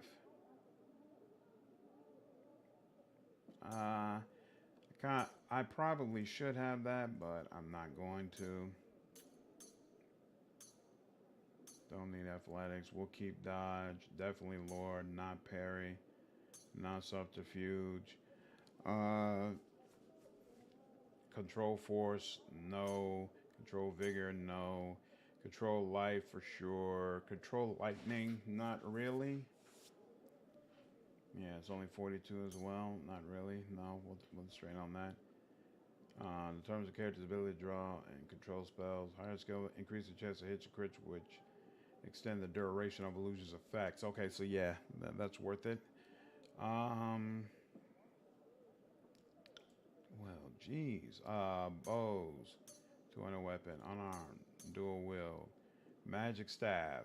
Should she keep magic staff? I guess she probably should. Athletics, performance, definitely. Dodge, I guess. Lore for sure. Melee attacks and spells. Yeah, let's keep dodge, but that's it. Okay. Why does it look like? Man, it's weird that there are so many skills she doesn't get access to. What is missing from her list? I'm having. It's this whole, oh, okay, magic skills. Is that what she's missing? She doesn't have any magic skills. Interesting. So she's not really considered a main, most likely. Okay.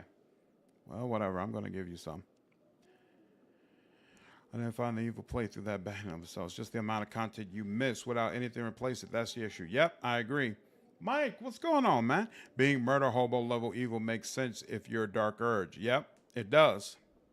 It does, but it just doesn't feel as satisfying if you've already played a good aligned playthrough. Tyranny launched, it didn't have this feature. Really? That came later? Oh, that's interesting. That's interesting. Pretty good fidget chest, but that's extent. Beer batter cropple. Nice. Okay. What else do I want her to have access to? Grave light. Oh, right. We were looking at emotions. What's this? Taunted affliction. Feeling energy, fire both feeling in hatred and taunting them to attack. I do not want them to taunt. Fatigued and dazed. That works. Wash over enemies with dispassionate energy. Affected foes are dazed, fatigued, and have reduced movement speed. But I can't do anything else. Can't add anything to this. 55, yeah, her lore skill is gonna be annoying, but it's fine. And what's this? This is something I can't use. Oh, you know what? Here, fine. I'll just give her. Oh, she can't even. Damn, she can't even use another heal. Good lord. You know what? Here, can you use this? Yeah, I'll give you a way to paralyze people if need be. There you go. All right. That's all. That's all she wrote. That's all she wrote. What's this thing? Accent that adds the rooted affliction to force and atrophy spells. Got you. Okay. Something to consider at a later point. All right. Finally. I don't know how this is going to work out. I don't know if Siren's going to work out for me, but we'll see. And I'm comfortable with this setup the way it is. Finally, let's get back out of here. Let's see, food, but still. What's your go-to class in Mass Effect 1, 2, and 3? In Mass Effect, it's Adept or Soldier. In Mass Effect 1, it's Adept or Soldier. In Mass Effect 2, it's Engineer or Soldier. In Mass Effect 3, it can really be whatever you want. If we're talking about my very first playthrough, it would probably be Soldier. If you've already played through Mass Effect before and have all the upgrades from maxing loyalty on companions, then I would go with Adept. This is the junction point for two waterfalls that pour over the top of the old walls. And the reason for that is if you have the DLC, then you should have done the one with Arya, I think her name is. She's basically like a master adept, and she has the spell Flare, which is the only way you can get Flare, if I remember correctly. And it plugs a major weakness for base class adept in that it can't really deal with enemies who, I don't remember if it's armor or if it's electrical shields that they can't deal with, but Flare allows you to deal with them. So basically you'll have powers for every single situation. It's so much fun just cycling through all of them. It's an absolute blast. Merchant tents are a common sight in Lethian's Crossing. Oh, that's right. Get that. In fact, I was already over there.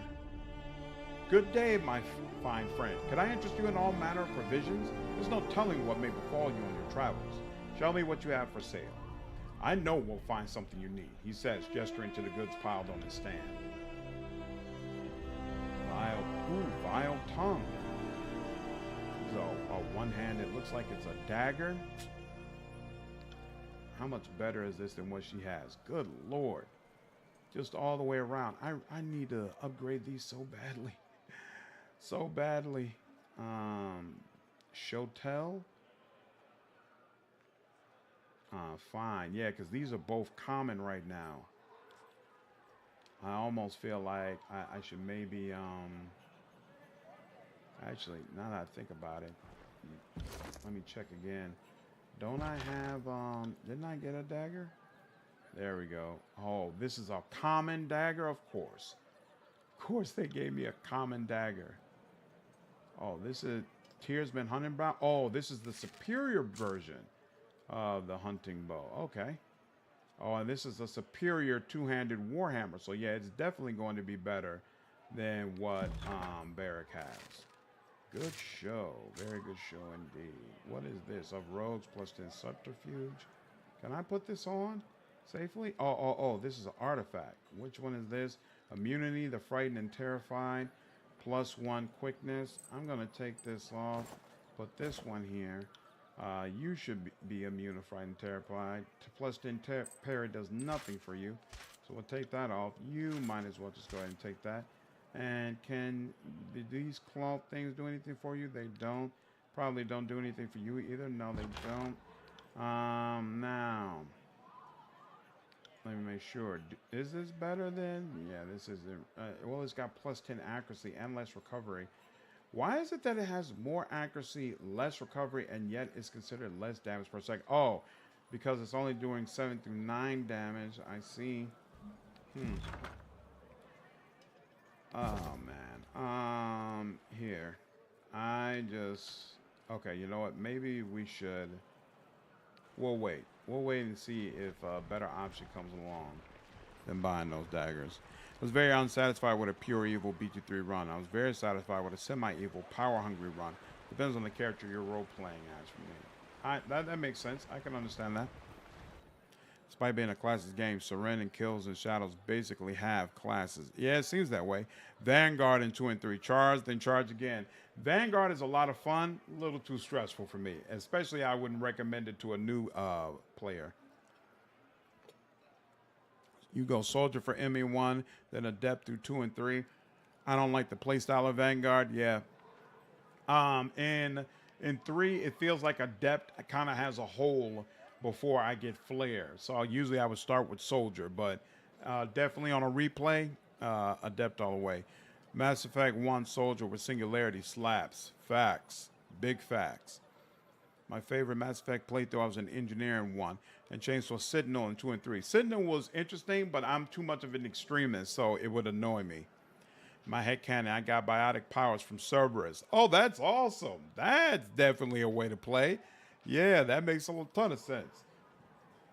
Mass Effect 2 and 3, I'm a Sentinel kind of guy. So much fun having an answer to everything once you have assault rifle training. Yeah, there's definitely something to be said for that. Good day to you. Might I interest you in all manner of provisions? Who knows what you'll run into outside of Lethian's Crossing? Show me what you have for sale. She motions you over. I'm sure you'll find something you need. Frostcore, we already know these two. Nope, you don't have anything I need. Welcome, welcome. The merchant motions you over. What can I get for you today? Be sure to stock up before you leave. There's plenty of wilds between here and the Bastard City. Show me what you have for sale. We'll find you something you like. He turns to his goods. Relentless. Is this better than what I have? A little more accuracy, a little less recovery time too, but the range and armor penetration are inferior. Oh wait, it also has volley. Fires multiple projectiles. Huh. Okay. Throwing dagger. One-handed and thrown weapons. And I'm sure this is much better than what she has. Good lord. Bronze throwing dagger. This is common. What is this? This is fine. And that's superior. How much is the fine? 13. You know what? Yeah, it's way better as a melee attack. You know what? I think I'm gonna take this. Cause it's been way too difficult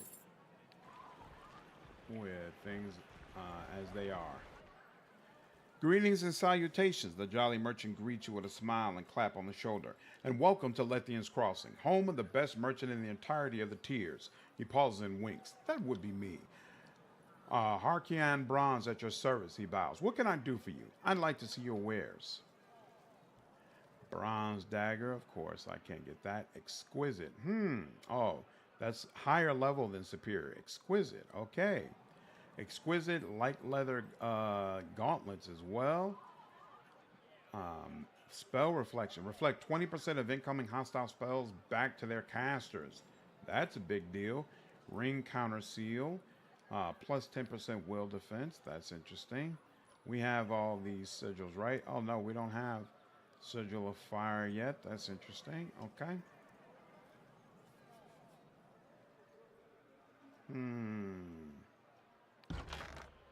All right. You know what? I'm going to give you this stuff. Superior. This is fine. What is this? Fine. One-handed hammer. We can let go of that as well. Let's do this. Karen's Leaf, Topaz.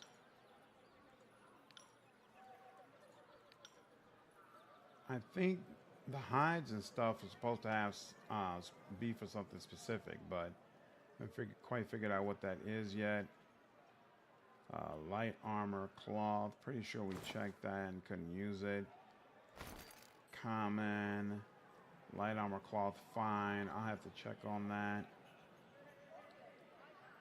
And close that. Trade.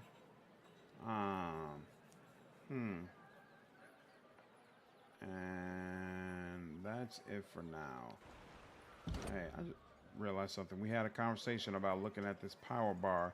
Yeah, when I click on it, it can't do anything.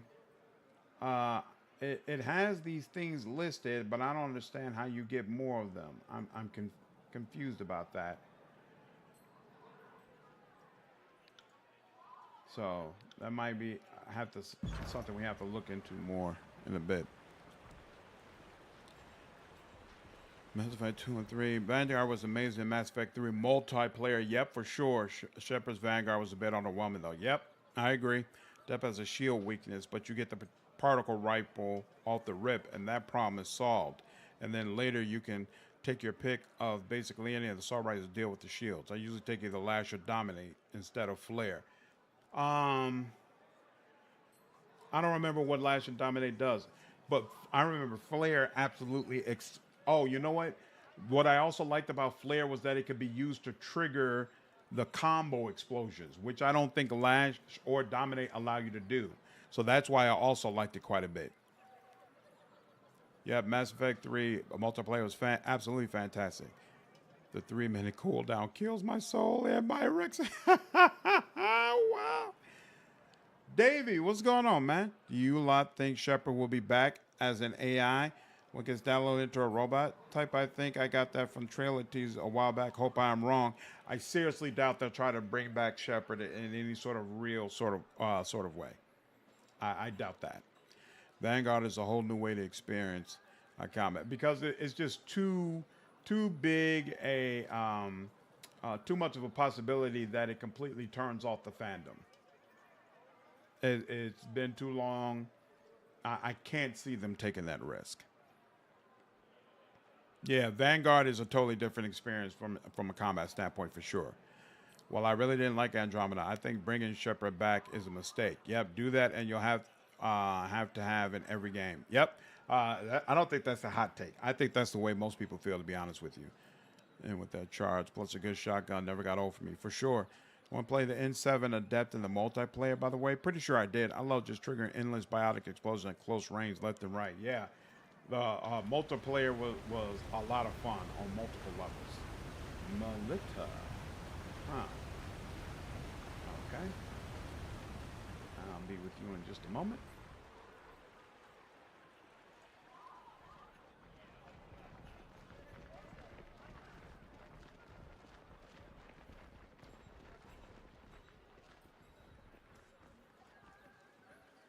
Man, there are a lot of aspects of this game I'm enjoying, but one thing I'm not enjoying is constantly feeling broke. Although I guess I just got into Act 2, so hopefully some more ways to make some coins is going to open up soon. But man, it feels like I am just constantly broke right now. And usually, if this was like an 100-hour game, I wouldn't worry about it that much. But, oh, good day to you. I guess she doesn't say anything. But I'm pretty sure that this game is significantly shorter. And so it makes me think that I'm probably just going to be broke for the majority of the experience. Lash can prep the combo explosions, which I usually follow up with Warp. For multiplayer, I usually play Infiltrators with the Black Widow, the Coin Lady, I believe. Interesting. I just learned all the DD2 Mage, Sorcerer, and Magister spells. Nice. That's awesome, Eric. Yeah, these scroll things. I wonder if I'm supposed to be turning these things in somehow to make my Spire more powerful. Bronze Dagger, fine. Hey! So she can have 2 fine weapons? Isn't that nice? Let's put that up here because we don't want to lose it. Because I seem to just remember that let's see, what does she have? Bronze Throwing Dagger, fine. And this is just regular old bronze dagger. Which I guess is better. So that. And put those there, and then hopefully I can get to upgrade those at some point. Alright, so at least she's using fine weapons. This helps me feel a little bit better. The young man hangs his head and regards your approach with a pitiful sigh. Greetings. He is barely able to force the word, his voice breaking as he speaks. What's wrong? He takes a deep breath, steadying himself. My sister, Kalia, and I watched the Bronze Brotherhood fending off multiple waves of Kairos' forces when they tried to take the crossing. I was terrified, but she was exhilarated in a way I've never seen her so alive. He chokes back a sob. She got so fired up that she joined the Brotherhood the first chance she got. Shortly after joining, they sent her on a scouting mission with some other Brotherhood soldiers, but none of the party returned. They were all found dead at Deserter's March. I'm sorry. Is there anything I can do to help? He shakes his head. Thank you, but no, I just want to be left alone. Damn. That's brutal. Bio will probably have Shepard as a day 1 DLC. The next Mass Effect game. Man, it's now about time to say I've already unlocked all the core abilities, almost for every in DD2. Wow, 250 hours already. So I take it you got your money's worth out of it, James? I tried the Mass Effect 3 MP a few hours ago. It's awesome. Oh, wow. It's still awesome. Really? So are there's still a lot of people playing it? I would have think that community all dried up by now.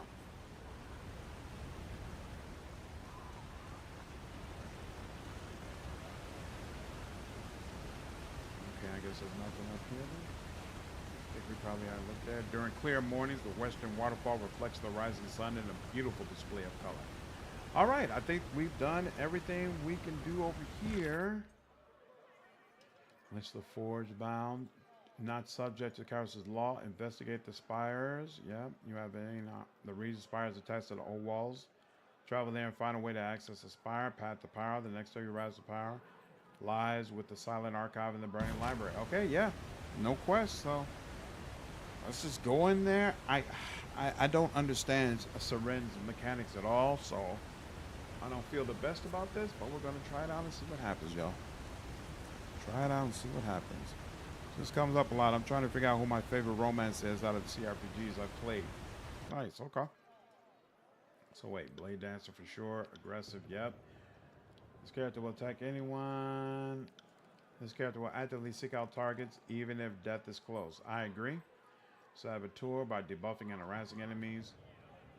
Actually, he's more party support at this point. Lance will focus on support. He will use renewal. He will then use erase the record. If you get the moments if ally falls in battle, will attempt to revive them with second breath. Wait, so yeah, is that all? Yeah, that's all that kind of stuff.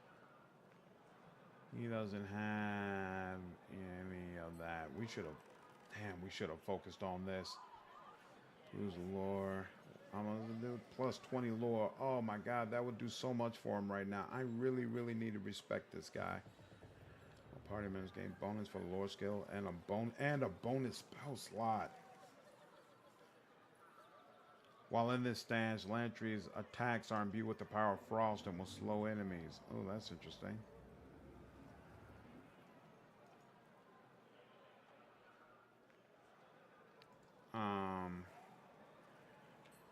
Even more spell slots, greatly improves lore. Lantry orates the party's deeds, inspiring his allies and instilling terror in the hearts of his foes. All right. Don't quibble over it. Okay. So yeah, Saboteur is probably the way it needs to be, right? Focus on helping the party by debuffing and harassing enemies. We use on high threat and low targets. Lantry sees an opportunity, he will strike or watch his judgment. See, even that, I feel like we'll use the widest array of spells and abilities, so long as the character knows them. That's what he should do. That's what he should do.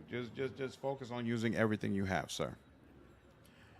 No, but if you use Discord, you can get a full party in no time. Oh, so there's like a Discord for Mass Effect 3?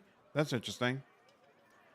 Before poor parties, even in random matchmaking, but the connection is gonna suck. The multiplayer community for Mass Effect is a lot like the Titanfall community, where hold on until they physically cannot play the game anymore. I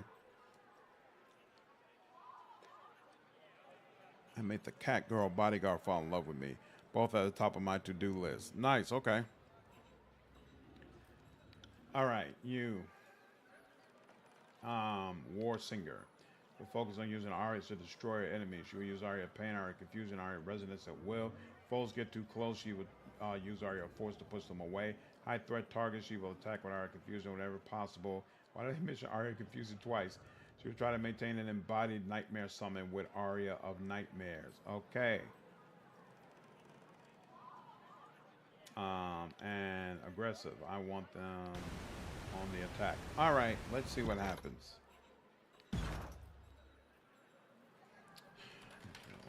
If I remember correctly, old walls is like a significant increase in difficulty compared to the content that we've done previously. So might be that I'm about to get wiped. We'll see.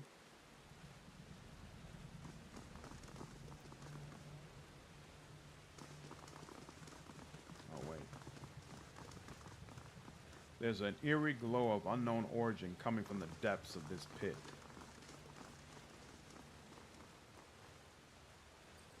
Alright, and it doesn't look like it lets me move. This door created a near perfect seal with the surrounding walls. Along its surface, you can see several chips and shallow gouges from failed attempts to force it open. There's nothing to interact with on its panels, and you surmise that it was never meant to be opened from this side.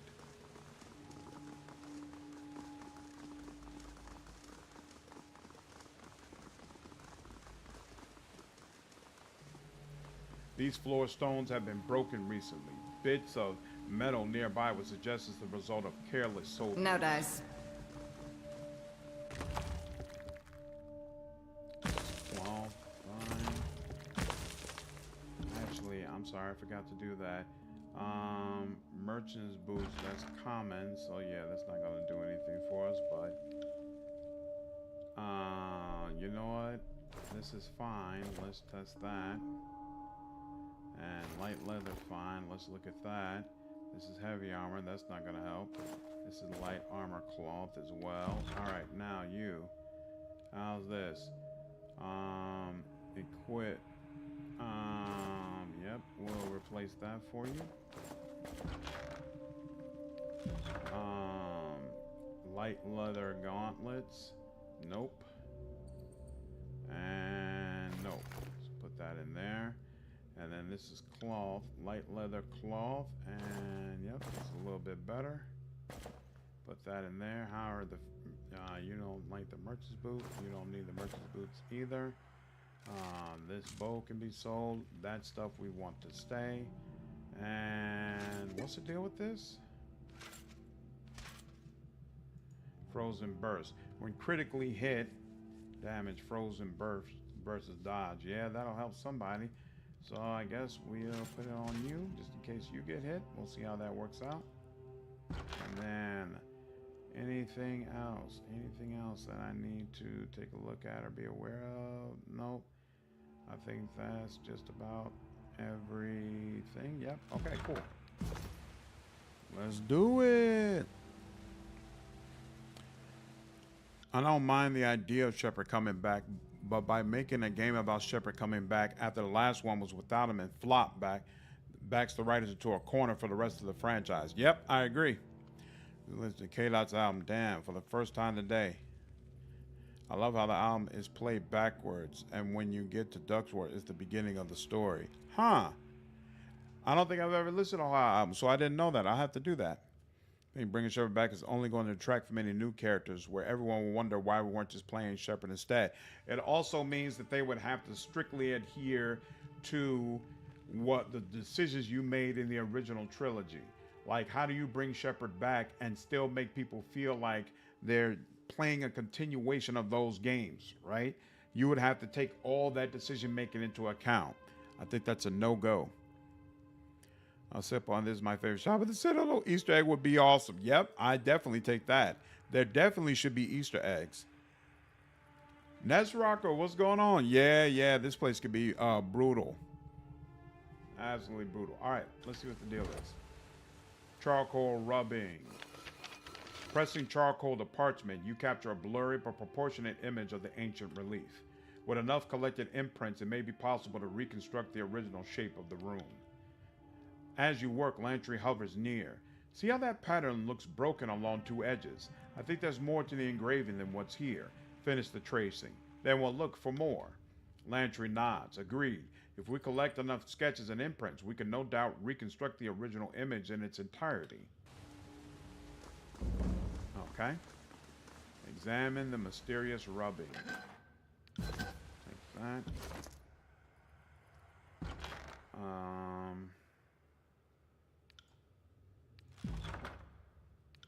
Why? Hold on. Plans, broken head. Nope, that must not be it. Oh, is it this? Incomplete charcoal rubbing. Determine the significance of the rubbing. A portion of an unknown sigil has been recorded on the scroll. The charcoal imprint is rough and incomplete, leaving the full design a mystery for now. Okay.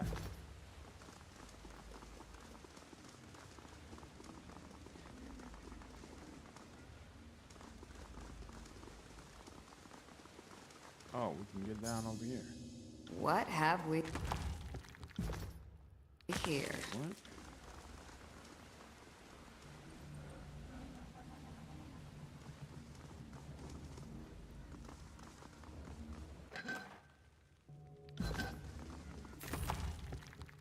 What's this?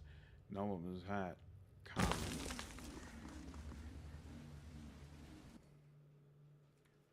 All right.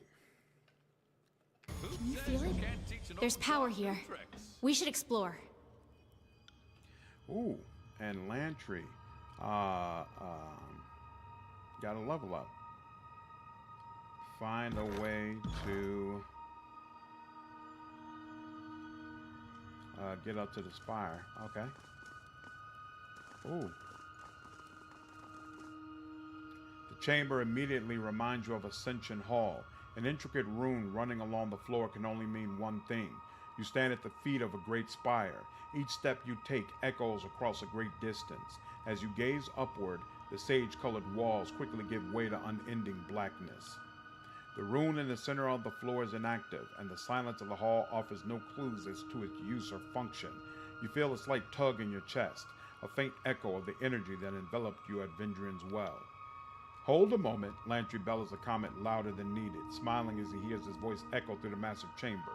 If my sense of direction is at all reasonable, we are standing below the spire in this region. What do you know of the spires? Lantry raises an eyebrow. It's about as much as you, I'm afraid. Until our time at Vendrian's Well, I didn't realize there were ways to access the upper reaches. Speaking of which, I'm certain there's a way to access the top of this spire as well. Let's keep our eyes out for sigils or glyphs nearby. What do you recommend? Lantry points at the pattern on the floor. I'd start with the grooves and stones on the floor over there. If it's like the spire of Vendrian's Well, whomever built this created a mystical conduit to the top. And I think it very, very unlikely that the pattern is purely decorative. Let's press on. Awesome. I had a copper ring for every glyph I've sketched today. This isn't, these grooves on the floor are inlaid with a dim incandescent material that glimmers upon closer inspection. They appear to intersect at various angles, forming a myriad of potential shapes similar to the rubbing you found. Right, okay.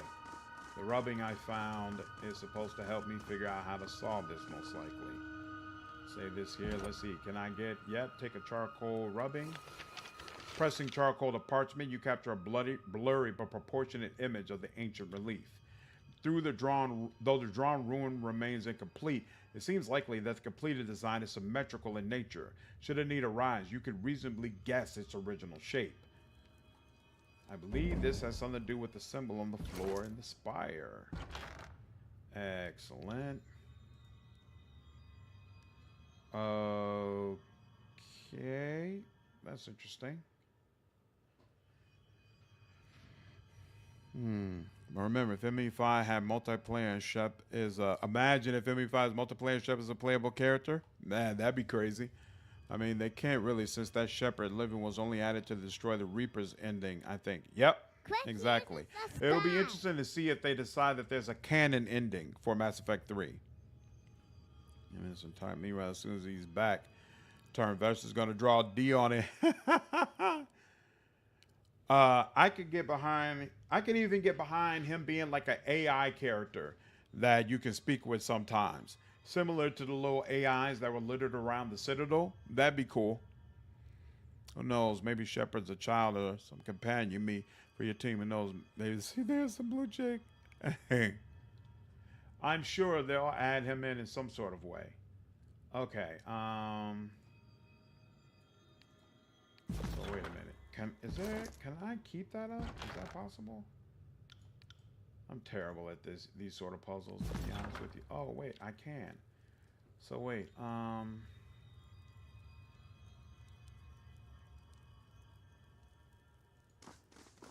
let's see.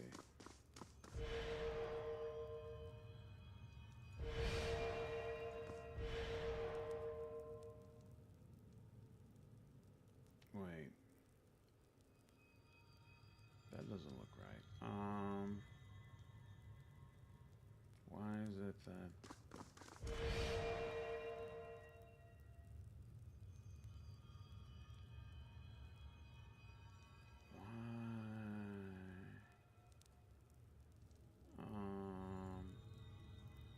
Oh, wait.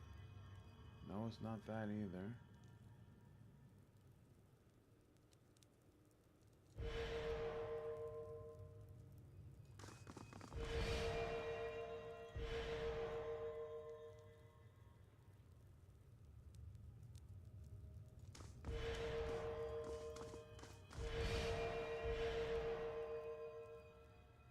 I'm so confused.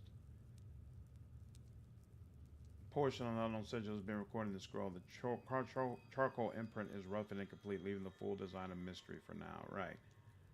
So this is supposed to be...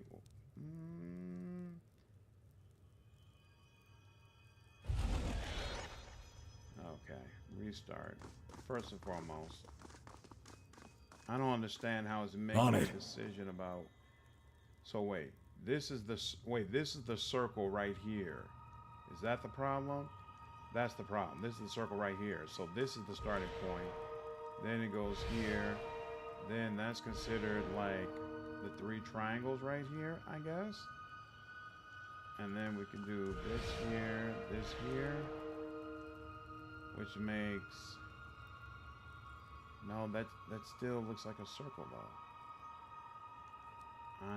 I'm confused by how that is supposed to correlate. Hold on. Here we go. Look at this. There's the internal circle right here, which I assume is supposed to match this circle right here, right? Then there's supposed to be the diamond in between. So these 2 are definitely supposed to be hit, right? That's supposed to be this spot and this spot. Then, oh, it probably needs to be hit up here, right? Then, then wait, it goes all the way back down here, right? 1, 2, and all the way down here, then all the way up there, I guess. And then that would mean this here. What? I am so confused by this freaking puzzle. I'm not gonna lie, last time I played Tyranny, I cheated on these puzzles and looked at the wiki. I might end up doing the same thing because it's already irritating the hell out of me. Whoever voiced Miranda did fantastic. Her voice suits Miranda's good looks and attitude perfectly. I agree. I'm a big fan of Miranda's character. Retouch them to line them up together. Yeah, I redid it, but I'm still confused. Don't know which puzzle is worse. These puzzles are the brain puzzle, the mind flayer, colony act 2. There are only 8 points on the shape. 4 outer, 4 inner. Think of it as a 4-pointed star. So, wait a minute. There are only 8 points on the shape. Right. Okay, so look. That's why I thought it'd be, this is 1 point. That's another.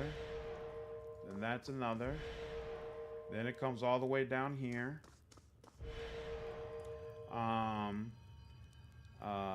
Let's see, that back up here. And then this would be a point. But then it disappears. Like it should be those outside points. These puzzles are all far better than Enigma. There are no curves in the shape, only straight lines. I agree. Love you, Pathfinder. Alpha, what's going on? Love your Pathfinder Crusade Management vids, man. Thank you.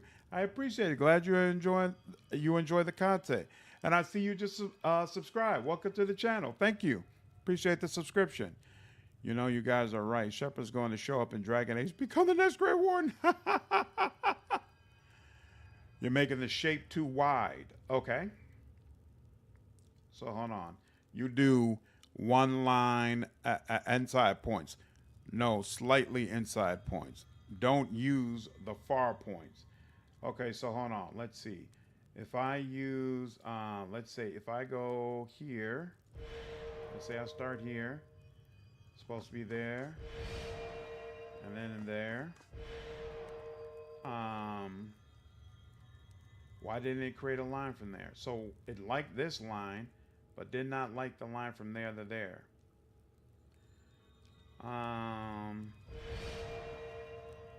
Like this.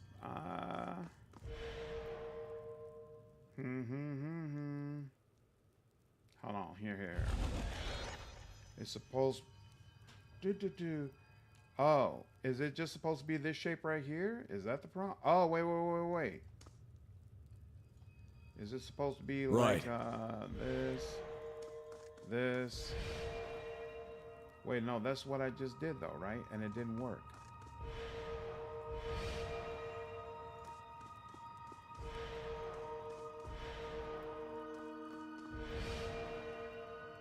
Okay, that seems like I'm getting closer, but I still did something it didn't like.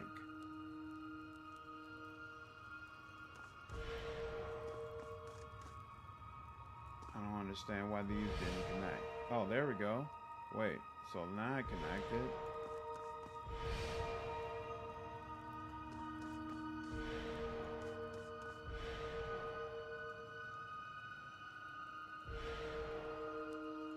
Oh, maybe that should be it, right?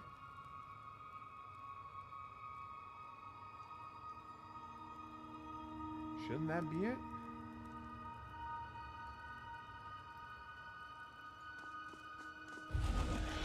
No, that's not it. Okay. Hold on, let's see. Boom, boom, boom, boom. Oh, maybe it needs me to do a little more clean.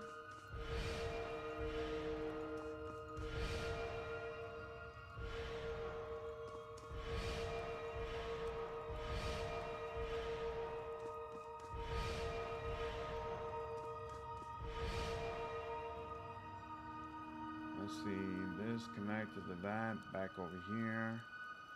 Oh, wait. This also has to connect outside, right?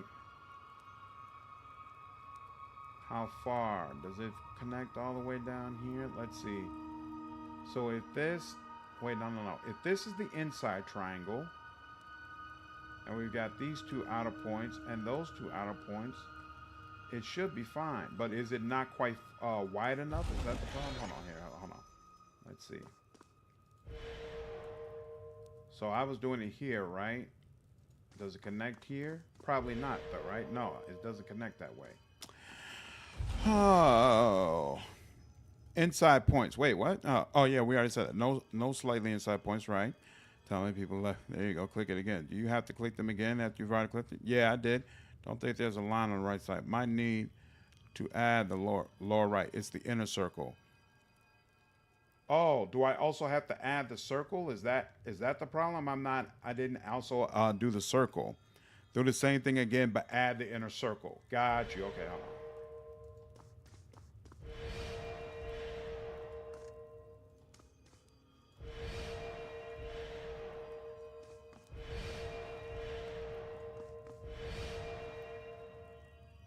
Okay, got that part, and then hold on. Oh, there we go. Okay.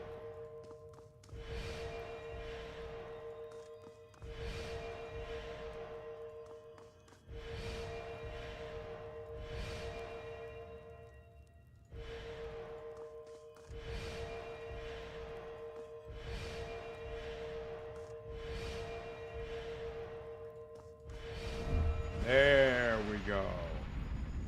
Interesting. All right. Okay, cool. So we didn't actually have to fight through the old walls this time. Isn't that nice? Ooh, back on top again.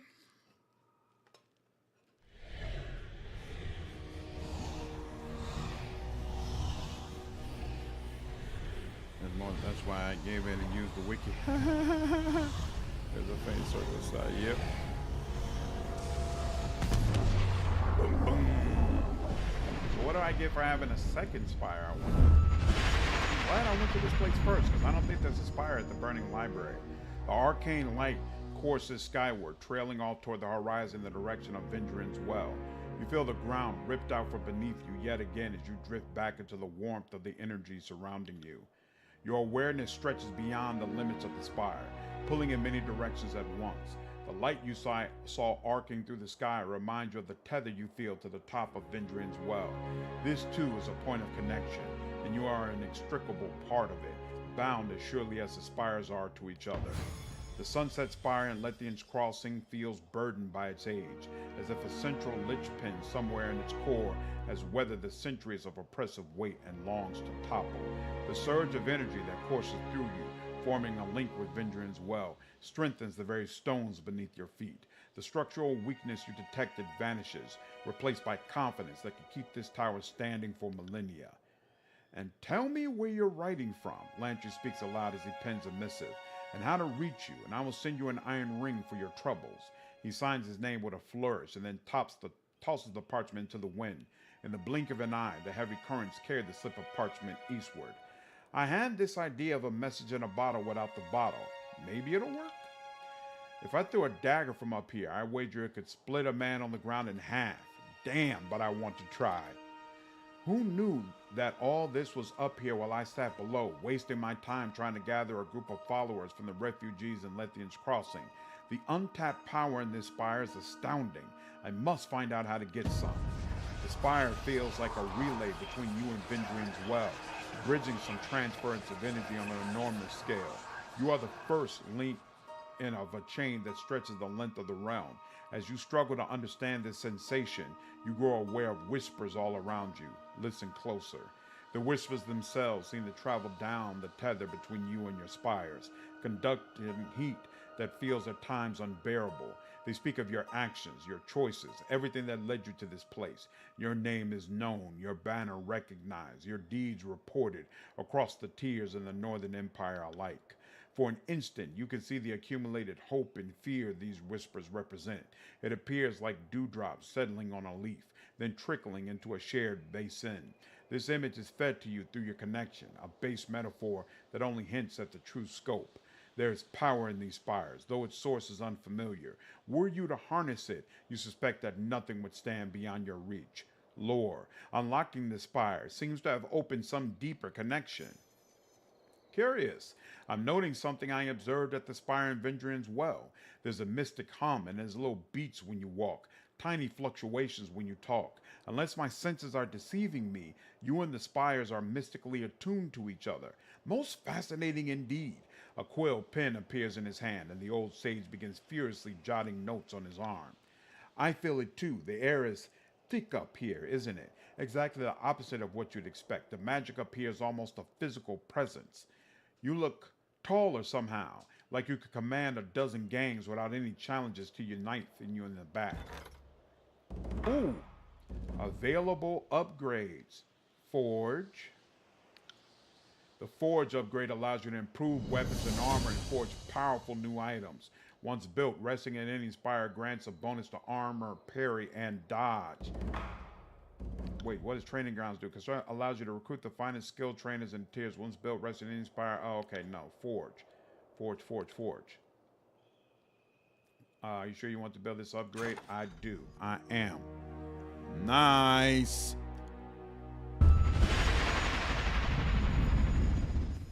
Looks like it's vain, sir. Yep. Siren gonna judge you for how long it took us. Receive the misses from Faint Binder Rogalis. There are 3 charcoal rubbings for each spire, and I always seem to miss one later in the game. Oh yeah, I only got 2 for this one. But she opens her mouth, I stick verse on her.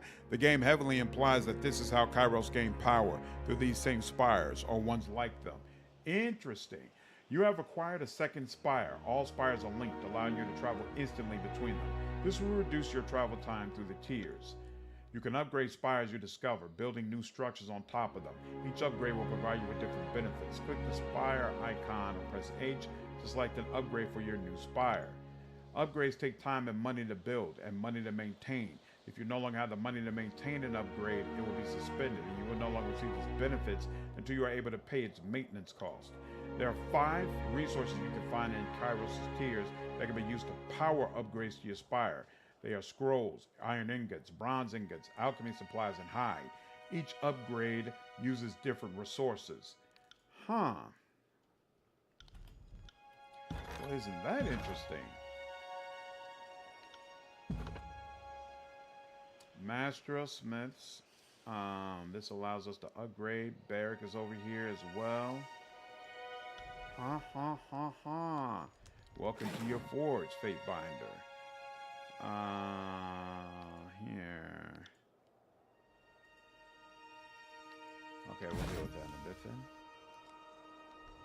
Wait, does this have... Even from this height, the Protuscor River is vast and expansive. Ooh, 10 bronze ingots. I'll certainly take it.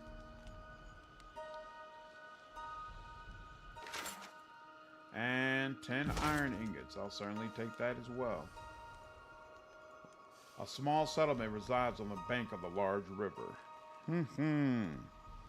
I recommend Forge, then Library. Interesting. Okay, I'll look at the library. Gotta head out. Night, everybody. Good stream. Thank you. Take care, Sloan. Have a good one, man. You look as if you have something on your mind. Well, means, What can I do for you? What can I do for you? Suit If up. you would have me try... I will meet you at the spire. Except, wait, do I care about him having anything, actually? I don't plan to use this guy anymore. Is there any reason I have to use him? You must unequip the shield before unequipping the primary weapon. Is there any reason I need to use Barrack again? I don't think so. But you know what? I can't trust it. I don't remember the game well enough to be sure. So I'll give you... Damn, this Warhammer is actually kind of nice. I could probably get a good bit of money by selling this. But what's devastating? A weapon crit pushes and interrupts the target. Interesting. You know what? Yeah, I can't take a chance that I end up needing you and then not having what I need to use for you. So you can stick around for now. You learn what's purifying. Immunity to poison. Whatever, bro. And +1 vitality. Neither one of these are anything to write home about. You could take the +1 vitality. That's fine. Seren, where are you? Aside from his quest line, if you don't want to use him, then no. It is always such a pleasure to speak with you. I might end up... I probably want to see how his quest line ends, so that's what makes me put the hammer in his hand. Might need a whipping boy. Keep Bear stocked. Exactly. What do you need? Well then, let's go. If you're gonna teach me the wonders of the world, it's not gonna happen here. Come on, darling. Be seeing you, Fatebinder. All right. Accept that. And then, let's see. Let's click on this. Maintenance cost will be due in 5 days. What is the maintenance? Oh, 2 of these and 50 rings. Okay, fine. Skill trainer. Oh, so let's see. I gotta wait until the next one before I can get another of those main upgrades. I see. I still don't have one of those. Oh, so light armor. Oh, so who's available changes for each spire. That's interesting. New items unlocked since last visit. Okay, so change what skills you are proficient in. This is a respec, right? I assume that's what that is their way of saying that. Okay. And I do not have no money. Okay. What's up with you? Greetings, Fatebinder. How may I help you? Tell me about this forge. He gestures at the nearby anvils. If you want to upgrade your weapons and armor, you can use any of the anvils. It should be ample enough. It should be simple enough if you got the materials. If you need something that requires a master smith, like forging a one-of-a-kind item, come talk to me and I'll see what I can do. Is there anything else I can do for you? Do you think you could free my friend from his armor? If you think I hadn't already had my eye on that problem, you don't know the forge bound at all. The large smith released a hearty laugh. Master Zendaya, though, or the smiths at the Lithuanian's Crossing Forge may be able to help you. Besides Zendaya, who might help? Perhaps someone not bound to the guilds of the north? Far be it for me to gossip, Fatebinder, but I heard tell that a smith with some knowledge of sigils works out of a small ruin in the Stone Sea. The Lithuanian's Crossing smiths likely know more than I about such matters. Yep, in fact, that's what it is. I'm going to have to bring him with me when I go there. Okay. I found this hilt in the old walls. What can you tell me about it? That looks like the hilt of Sentinel, one of the finest swords the Forge Bound has ever made. With this, I could recreate it if you want. Is there anything else I could do for you? I found reference to a dagger called Heart's Blood. What can you tell me about it? Heart's Blood, really? Let me see that book. He looks at it. This is incredible. Unfortunately, the information in that book isn't sufficient for me to recreate it. If you're able to give me more information on it, I could probably make it for you. I want you to forge something for me. Certainly, Fatebinder. Not enough money. Oh, okay. Interesting. So this is an artifact plus 20 control life. Commander's place. You can research Heart's blood if you have access to a library. Oh, okay. This is the advantage of the library. That's also why I put a party size mod in just to use everyone at once. Oh, you know, I didn't even think about the mods for this game. That's cool. I had spicy bacon wrapped pork chops earlier. So good, but I need to. I still take. Yo, that's awesome. I've never had a bacon wrapped pork chop before, to be honest with you. I've had a bacon wrap fillets. They were fantastic. You have a Polish name? What's going on, Rick? How are you? Silken gloves. +1 finesse. Interesting. Immunity to hobble. And this is considered fine. Okay, so this stuff is not automatically better than what you could get. Impenetrable. +50 parry while your health is below 35. Interesting. Simplicity. +5 to all magic skills. Not bad. Nightwalker boots. +10% perception distance. Didn't we hear about Headhunter? This blade. +1% damage for every 1% missing health. Interesting. All right.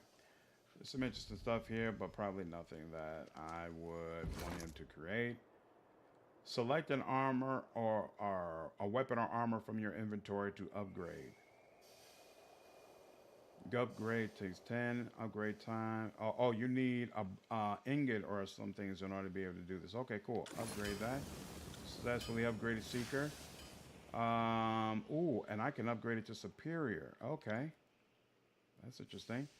Now, hold on. It gets minor accuracy +4, right, and parrying +4. Interesting. Upgrade that one. Forge recruits needed. 1. What do you mean forge recruits? Crafting requirement not met, but oh, so this one is not available or upgrade either. Forge recruits needed. What does that mean? All right, so now Goat Seeker does more damage per second, but it's got less accuracy. +15 accuracy. Hold on, but what if I use that? What does it look like now?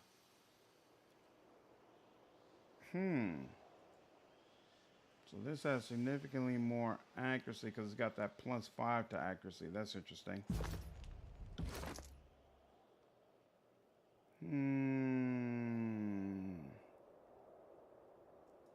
I seem to remember reading that you really want to stick with her original daggers and upgrade them. But now that I'm looking at the fine details, I'm not completely sure why. But you know what? At the very least, these should work now. So we'll put these up here. She can have her stuff back, and we'll get to it. So you remember, most of the crafted stuff is kind of bad in terms of numbers, with their biggest appeal being name loot. Exactly. Of course, mean you need to hire folks to the spire. But I didn't see in the wait.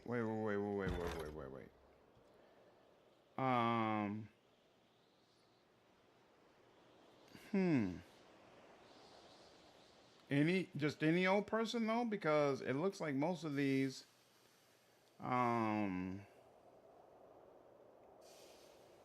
provides food to take in the battle. Most of these people, it doesn't say anything about actually working in the forge. Actually, here we should be here. A master trainer, a merchant who specializes in light armor, metal armors, a smith who provides bronze ingots to upgrade weapons and armor and forge powerful items. Oh, okay. A smith who provides iron ingots to upgrade weapons and armors and forge powerful items. Okay, it's these people. A merchant who specializes in unique weapons. Okay, so you know what? But that's damn near all my money. Okay, you know what? It just is what it is.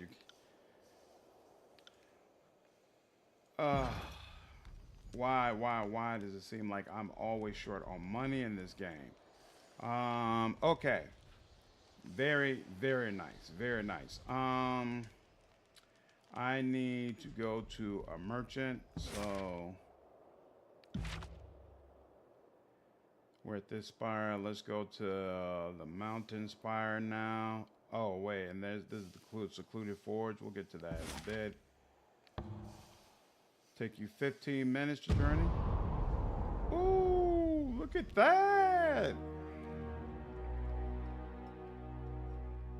Bink, bink. Very nice. Very, very nice.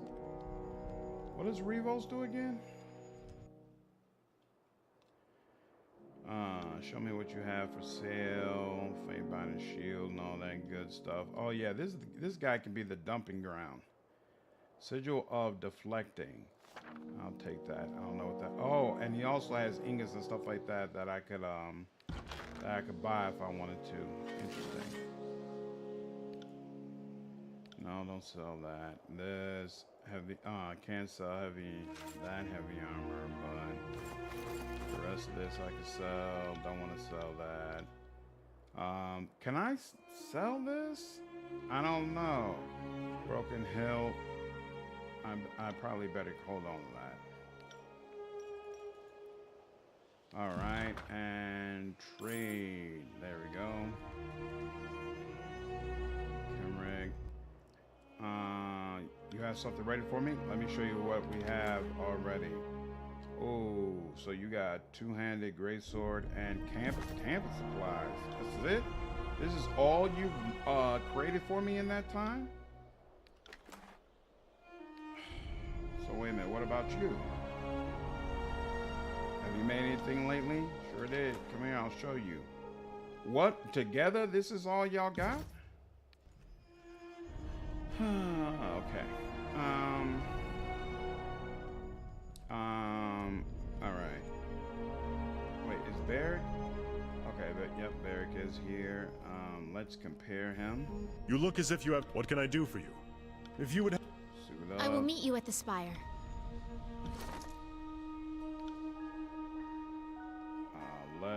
So this has a lot more recovery, but less damage per second, which is weird because the Bronze Brotherhood Warhammer does more damage, 6 points of damage. In fact, oh wait, no, what am I looking at? This does less damage per second, but it has significantly more recovery, so he's going to be able to attack more often. That doesn't matter because he attacks automatically based upon engaging with enemies, so no. Fatebinder! What do you need? Well then. Be seeing you, Fatebinder. Actually, I should... I will return to our check and holdfast make at once. Do you have anything you want to say? You do. I do need... Oh, wait. I could have talked to you regardless now that I think about it. Here, come on. So, your latest acquisition has me thinking about the spires some more. By all accounts, they go as far back as the old walls.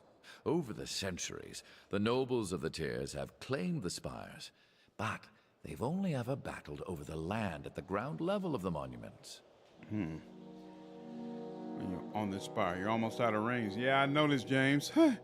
Just anyone on the spire list for the forge. Oh, the early game is ruthless with the money. It only gets better once the tower upgrades start rolling in. Okay. All right, I'm looking forward to that because, damn, this feels rough right now. I've never seen the glyphs of a spire light up in all my years. Not until you show up. If this were an isolated incident, I'd be confused. But it seems the spires, plural, are somehow connected to you. What's your secret? I've studied at Tunin's feet, proclaimed edicts, broken them too. I'm sure I've been exposed to all sorts of arcane powers. A long sigh escapes Lantry and he sticks his quill in his mouth, chewing on the tip. His head tilts from one side to the other, muttering inchoate half words. I always want to know what you're thinking. My mind is going back to Ascension Hall. I wonder if Graven Ash or Narot had claimed it as their own, would the spire come alive for either of them the way it did for you? The Edict of Execution was pushing for someone to claim Ascension Hall. Can't be coincidence. Ah, such a clever child. I can't imagine the Overlord would ever carelessly word an edict. You were right. I don't imagine Kairos leaves anything to mere coincidence. Do you think the spires are connected to Kairos in some fashion? If you're asking if Kairos builds them or controls them, no. They predate all mention of Kairos, and I'm sure if Kairos could control the other spires, that fact would be shamelessly flaunted. But it occurs to me that perhaps Kairos didn't have a connection, but does now, thanks to your actions. Are there stories of awakened spires elsewhere in Terratus? There are other spires, and I've heard of notable figures trying to build monuments atop or astride the spires. But nothing I've read matches the mystical connection you've made with the spire. I have a moment, let's talk further. Okay. Let's see. Actually, yeah, we can't add them to the party. I'll tack homeward. See you there. There we go. Where's Ev? Now she wants to talk, Second right? spire has awoken to your presence. This is fascinating, and I admit enviable. If it turns out your connection to the spires invites death and woe, my jealousy might wane a bit. I've been mulling over that structure we found atop Vendrian's well. Would you be opposed to me studying the sculpture in closer detail? I'd perhaps work a spell or two near the structure. Simple cantrips of gravelight by which to read and inspect, but I will not poke or shove the thing in any way physical or mystical. If you think it wise, of course. Joker's curious Thank what you. she'll come up with. Next time we have a good moonlit night, I'd best settle in and see what sort of magic perturbations I can sense from the sculpture. What is it you need? Let's return to our travels. Okay. Now, who else wants to talk? Looks like Verse, you have something to say. Our gang is building quite the little collection of spires, aren't we? The voice of Narat was never one for keeping strongholds, but I could definitely see the appeal. Why doesn't the voices like strongholds? Because there's no point in standing still. The voices prefers to keep his forces busy and on the move, with the only restful hours between dusk and dawn. Besides, fighters in motion are less likely to rise up and challenge authority, safety in numbers. But once you get people hunkering down to discuss their problems, suddenly everyone has a reason to kill the closest gang boss. What do you think of these spires? They're big, but make no mistake, a determined army could knock one down if they got enough shovels and picks together. Don't be so quick to assume that you're invincible. As to what they are, try not to ask those sort of questions. What do you I need? have questions for you, and we'll talk again later. All right, looks like everybody is satisfied. What is this? You have constructed a forge on one of the spires. The forge is a source of powerful weapons and armor. Mages from the forge bound will be called to your forge where they can construct powerful items, including rare artifacts. Okay, I'll keep it in mind. All right, and I don't think I used any per rest ability, so I don't see a need to rest. Let's go with you. You've got 18 here. I feel really good about what's happening with you for the most part. I wonder if you need more accuracy. What is this? Wits? Magic defense? No, that's fine. And you're doing plenty of that. Attack strength. I think you've got enough cooldown, so let's focus on damage now. And then you, whatever builds up more lore. Actually though, you know what, this 13 is bothering me. Even though it doesn't really help you, I still want to get rid of it. Let's do that, and then yeah, one of these. So improves your lore. That probably makes the most sense. All party members gain experience for the lore skill and a bonus spell slot. Everybody gets a bonus spell slot. That's not bad either, but no, I'm gonna go with an improvement to lore for you. And then for you, what's the deal? Somebody was mentioning in leadership there was an option. The party gains 2 additional quick item slots and consumables while in combat are more effective. Generates after attacking while in combat. Grants additional spell slots to everyone in the party. Plus 2 party spell slots. That's actually really nice.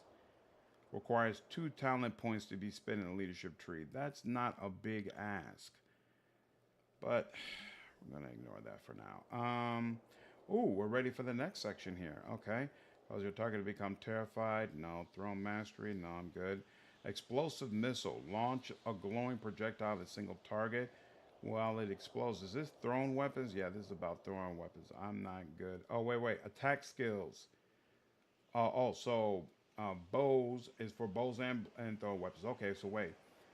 Fold target versus dodge, burning, and blinded, and area of effect versus dodge, blinded, and burning. So wait a minute, let's see. Launch a glowing projectile at a single target. When it hits, it explodes in an area, dealing fire damage and blinding enemies in a cloud of smoke. This sounds like something I'm a fan of, to be honest with you. Oh, headshot. Critical hits with bow attacks stun targets for a short time. Holy smokes.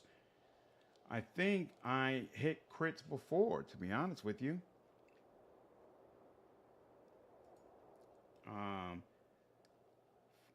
6% chance to strike 2 times, 4% chance to strike 3 times, and an additional 10% damage. You know what? Yeah, I'm going to go for the headshot. And then what's this? Seats of power. Claim the remaining spires and the tiers. I will do that over time. Spell creation. What's this about? Ascent that causes distant impact spells to travel through their targets in a piercing line. And then on the subject of the spires. My dear Joker, the court is all abuzz with the news of the Civil War. Representatives from the courts and the disfavored are having little shouting matches in front of Tunnan. The petitioners to the court seem swept up in talks of who will crush whom and if and when Tunnan will bring down the gavel and stop the fighting. What has me more intrigued is the other story out of Vendrin's Well. Tunnan sends you on what I thought was going to be a one-way trip to the well, and not only do you live, you somehow claim the mountain spire, and you broke Kairos' edict too. Such things make a little civil war seem so trivial in comparison, at least to those who can separate the message from the noise. Tell me, what was it like to break an edict, and how is it you took control of the spire? Fate Bina Rogalis. Explain the experience as best you can. Probably best to be honest with her. Dear Rogalis, Kairos' edict simply said that an agent of the Old Lord must claim Ascension Hall before Kairos' Day of Swords. The only thing I consciously did was take charge of the battle to claim Ascension Hall. My claiming of the spire happened just moments after I felt the edict's grip release. The floor of Ascension Hall gave way, unearthing a glowing pattern buried beneath the chamber floor. Kairos only knows how long it's been buried under the tile. As for how I actually claimed the spire, it is perhaps a mutual bond. Atop the spire is an old structure, a twin-tined edifice. I'll include a sketch on the back of the parchment. This structure spoke to me in sensations and images, and it seems to respond to my presence in some limited capacity. That is what's happened, as best as I can think to describe it. Does any of this sound familiar, or bring to mind any old stories or rumors? Yeah, send it. Missive in transit. I wonder what she'll say to that. Okay. I think that's all done, and we can move on. You know what, actually? You look as if you have... What can I... If you would... Let's go ahead I will meet and you at the do spire. There's Quex next. Let's get that done. I don't know if this is the type of game where the longer you wait, the stronger enemies become. You don't need quickness much. You need accuracy. Make sure these automatic attacks you do actually hit. That's cool. Breaking the wall, training ground, root in place, gain immunity. What? Enemies nearby have their reduced engagement. Increase the chance for engagement attacks to occur. You must have requires 6 talent points to be spent in Punisher. Interesting. Fight defensively, gaining a bonus to armor. After using Clash of Iron, Barrack will attack twice with his normal strikes for a short time. Ooh, that's actually nice. What chance? 30% chance to attack foes when engaged. 50% chance. Interesting. Okay, let's see. Art of Blade moderately increases single one-handed and two-handed melee weapon damage. Okay, so I do need that. A powerful multi-hit attack that dazes, stuns, and sunders the opponent. Makes sense. Okay, that helps too. When Barrick is in the party, all party members gain bonus experience for athletics, one-handed and two-handed skills. No. Rooting plays gaining immunity, pushing prone effects, and a large boost to endurance at the cost of the ability to move. Huh. Let's go with this. This seems the simplest way to do it. All right. World map. And now I can go to the Burning Library, or I can go to the Secluded Forge. There's also a cacophony there. Interesting. Why does it seem like other spires are not marked? Oh, yeah, like see them, but they're marked in its own way. Okay, fine. Secluded Forge. Let's go. Uh-oh.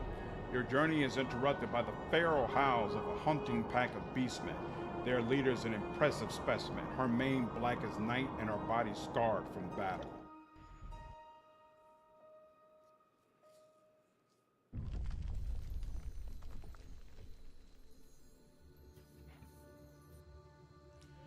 Before you towers a massive creature of fur and flesh, her short black snout snuffing in the air. Oh, you know what? Maybe Kills in Shadow is not the beast woman I met earlier. Maybe she's someone else. Oh, that's interesting. Know this scent. Stench of blood, sweat, battle, iron and death. Smells like alpha. Smells of strength. But is male. The beast woman cocks her head to one side, eyes bright with curiosity and red as fresh blood. Those eyes rove your body up and down, darkening with a sudden heat, with the look that a predator bestows his prey. Have been stalking human centrail. Have ranged many more than 5 nights through tribe and human territories of Tyr's land, hunting for human called Fate Binder, for human who woke a rising rock called Mountain Spire. Here's one everyone's been on. You know, absolutely, Lori. Have hunted hot high, cold low, wet dry. Traipsed far until paws bled, but always human who smelled of alpha evaded beast woman. Had to slink through shadows, fast, quick, without rest to catch delicious prey at last. She tongues her blade-sharp, discolored fangs and exhales a pleased growl. Lore, your markings must be from the Shadowhunter tribe. Fate Binder knows tribes of beast women. Curious human. Male who smells of alpha and knows of Shadowhunter tribe. Best tribe.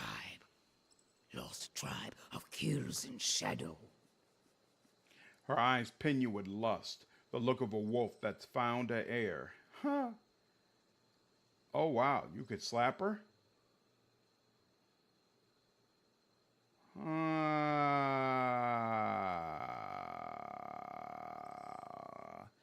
I already remember. I think you're supposed to be rough and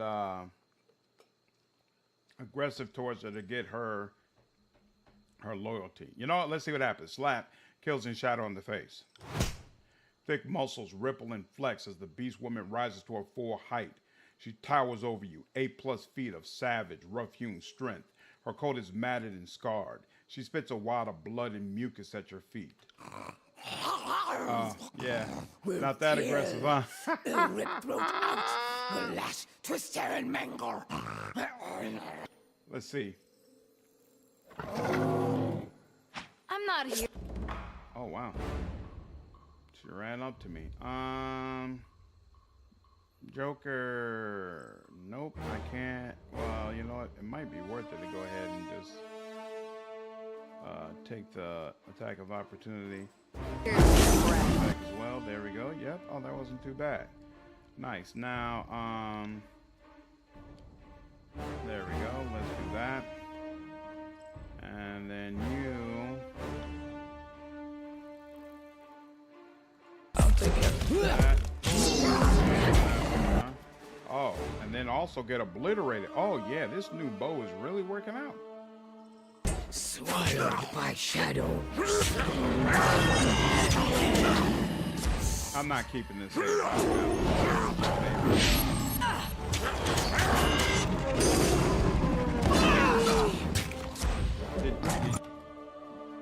that one heal? Some sort of way? That's interesting.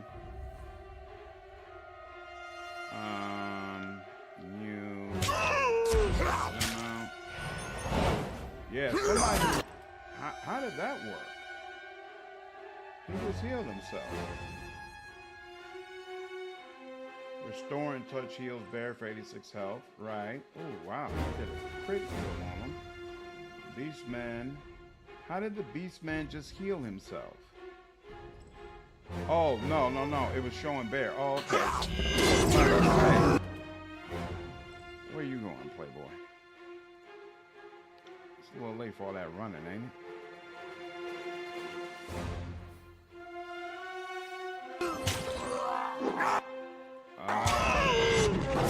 How your bread gets butter, huh? You're not going anywhere. Damn, he's literally running around. That's crazy.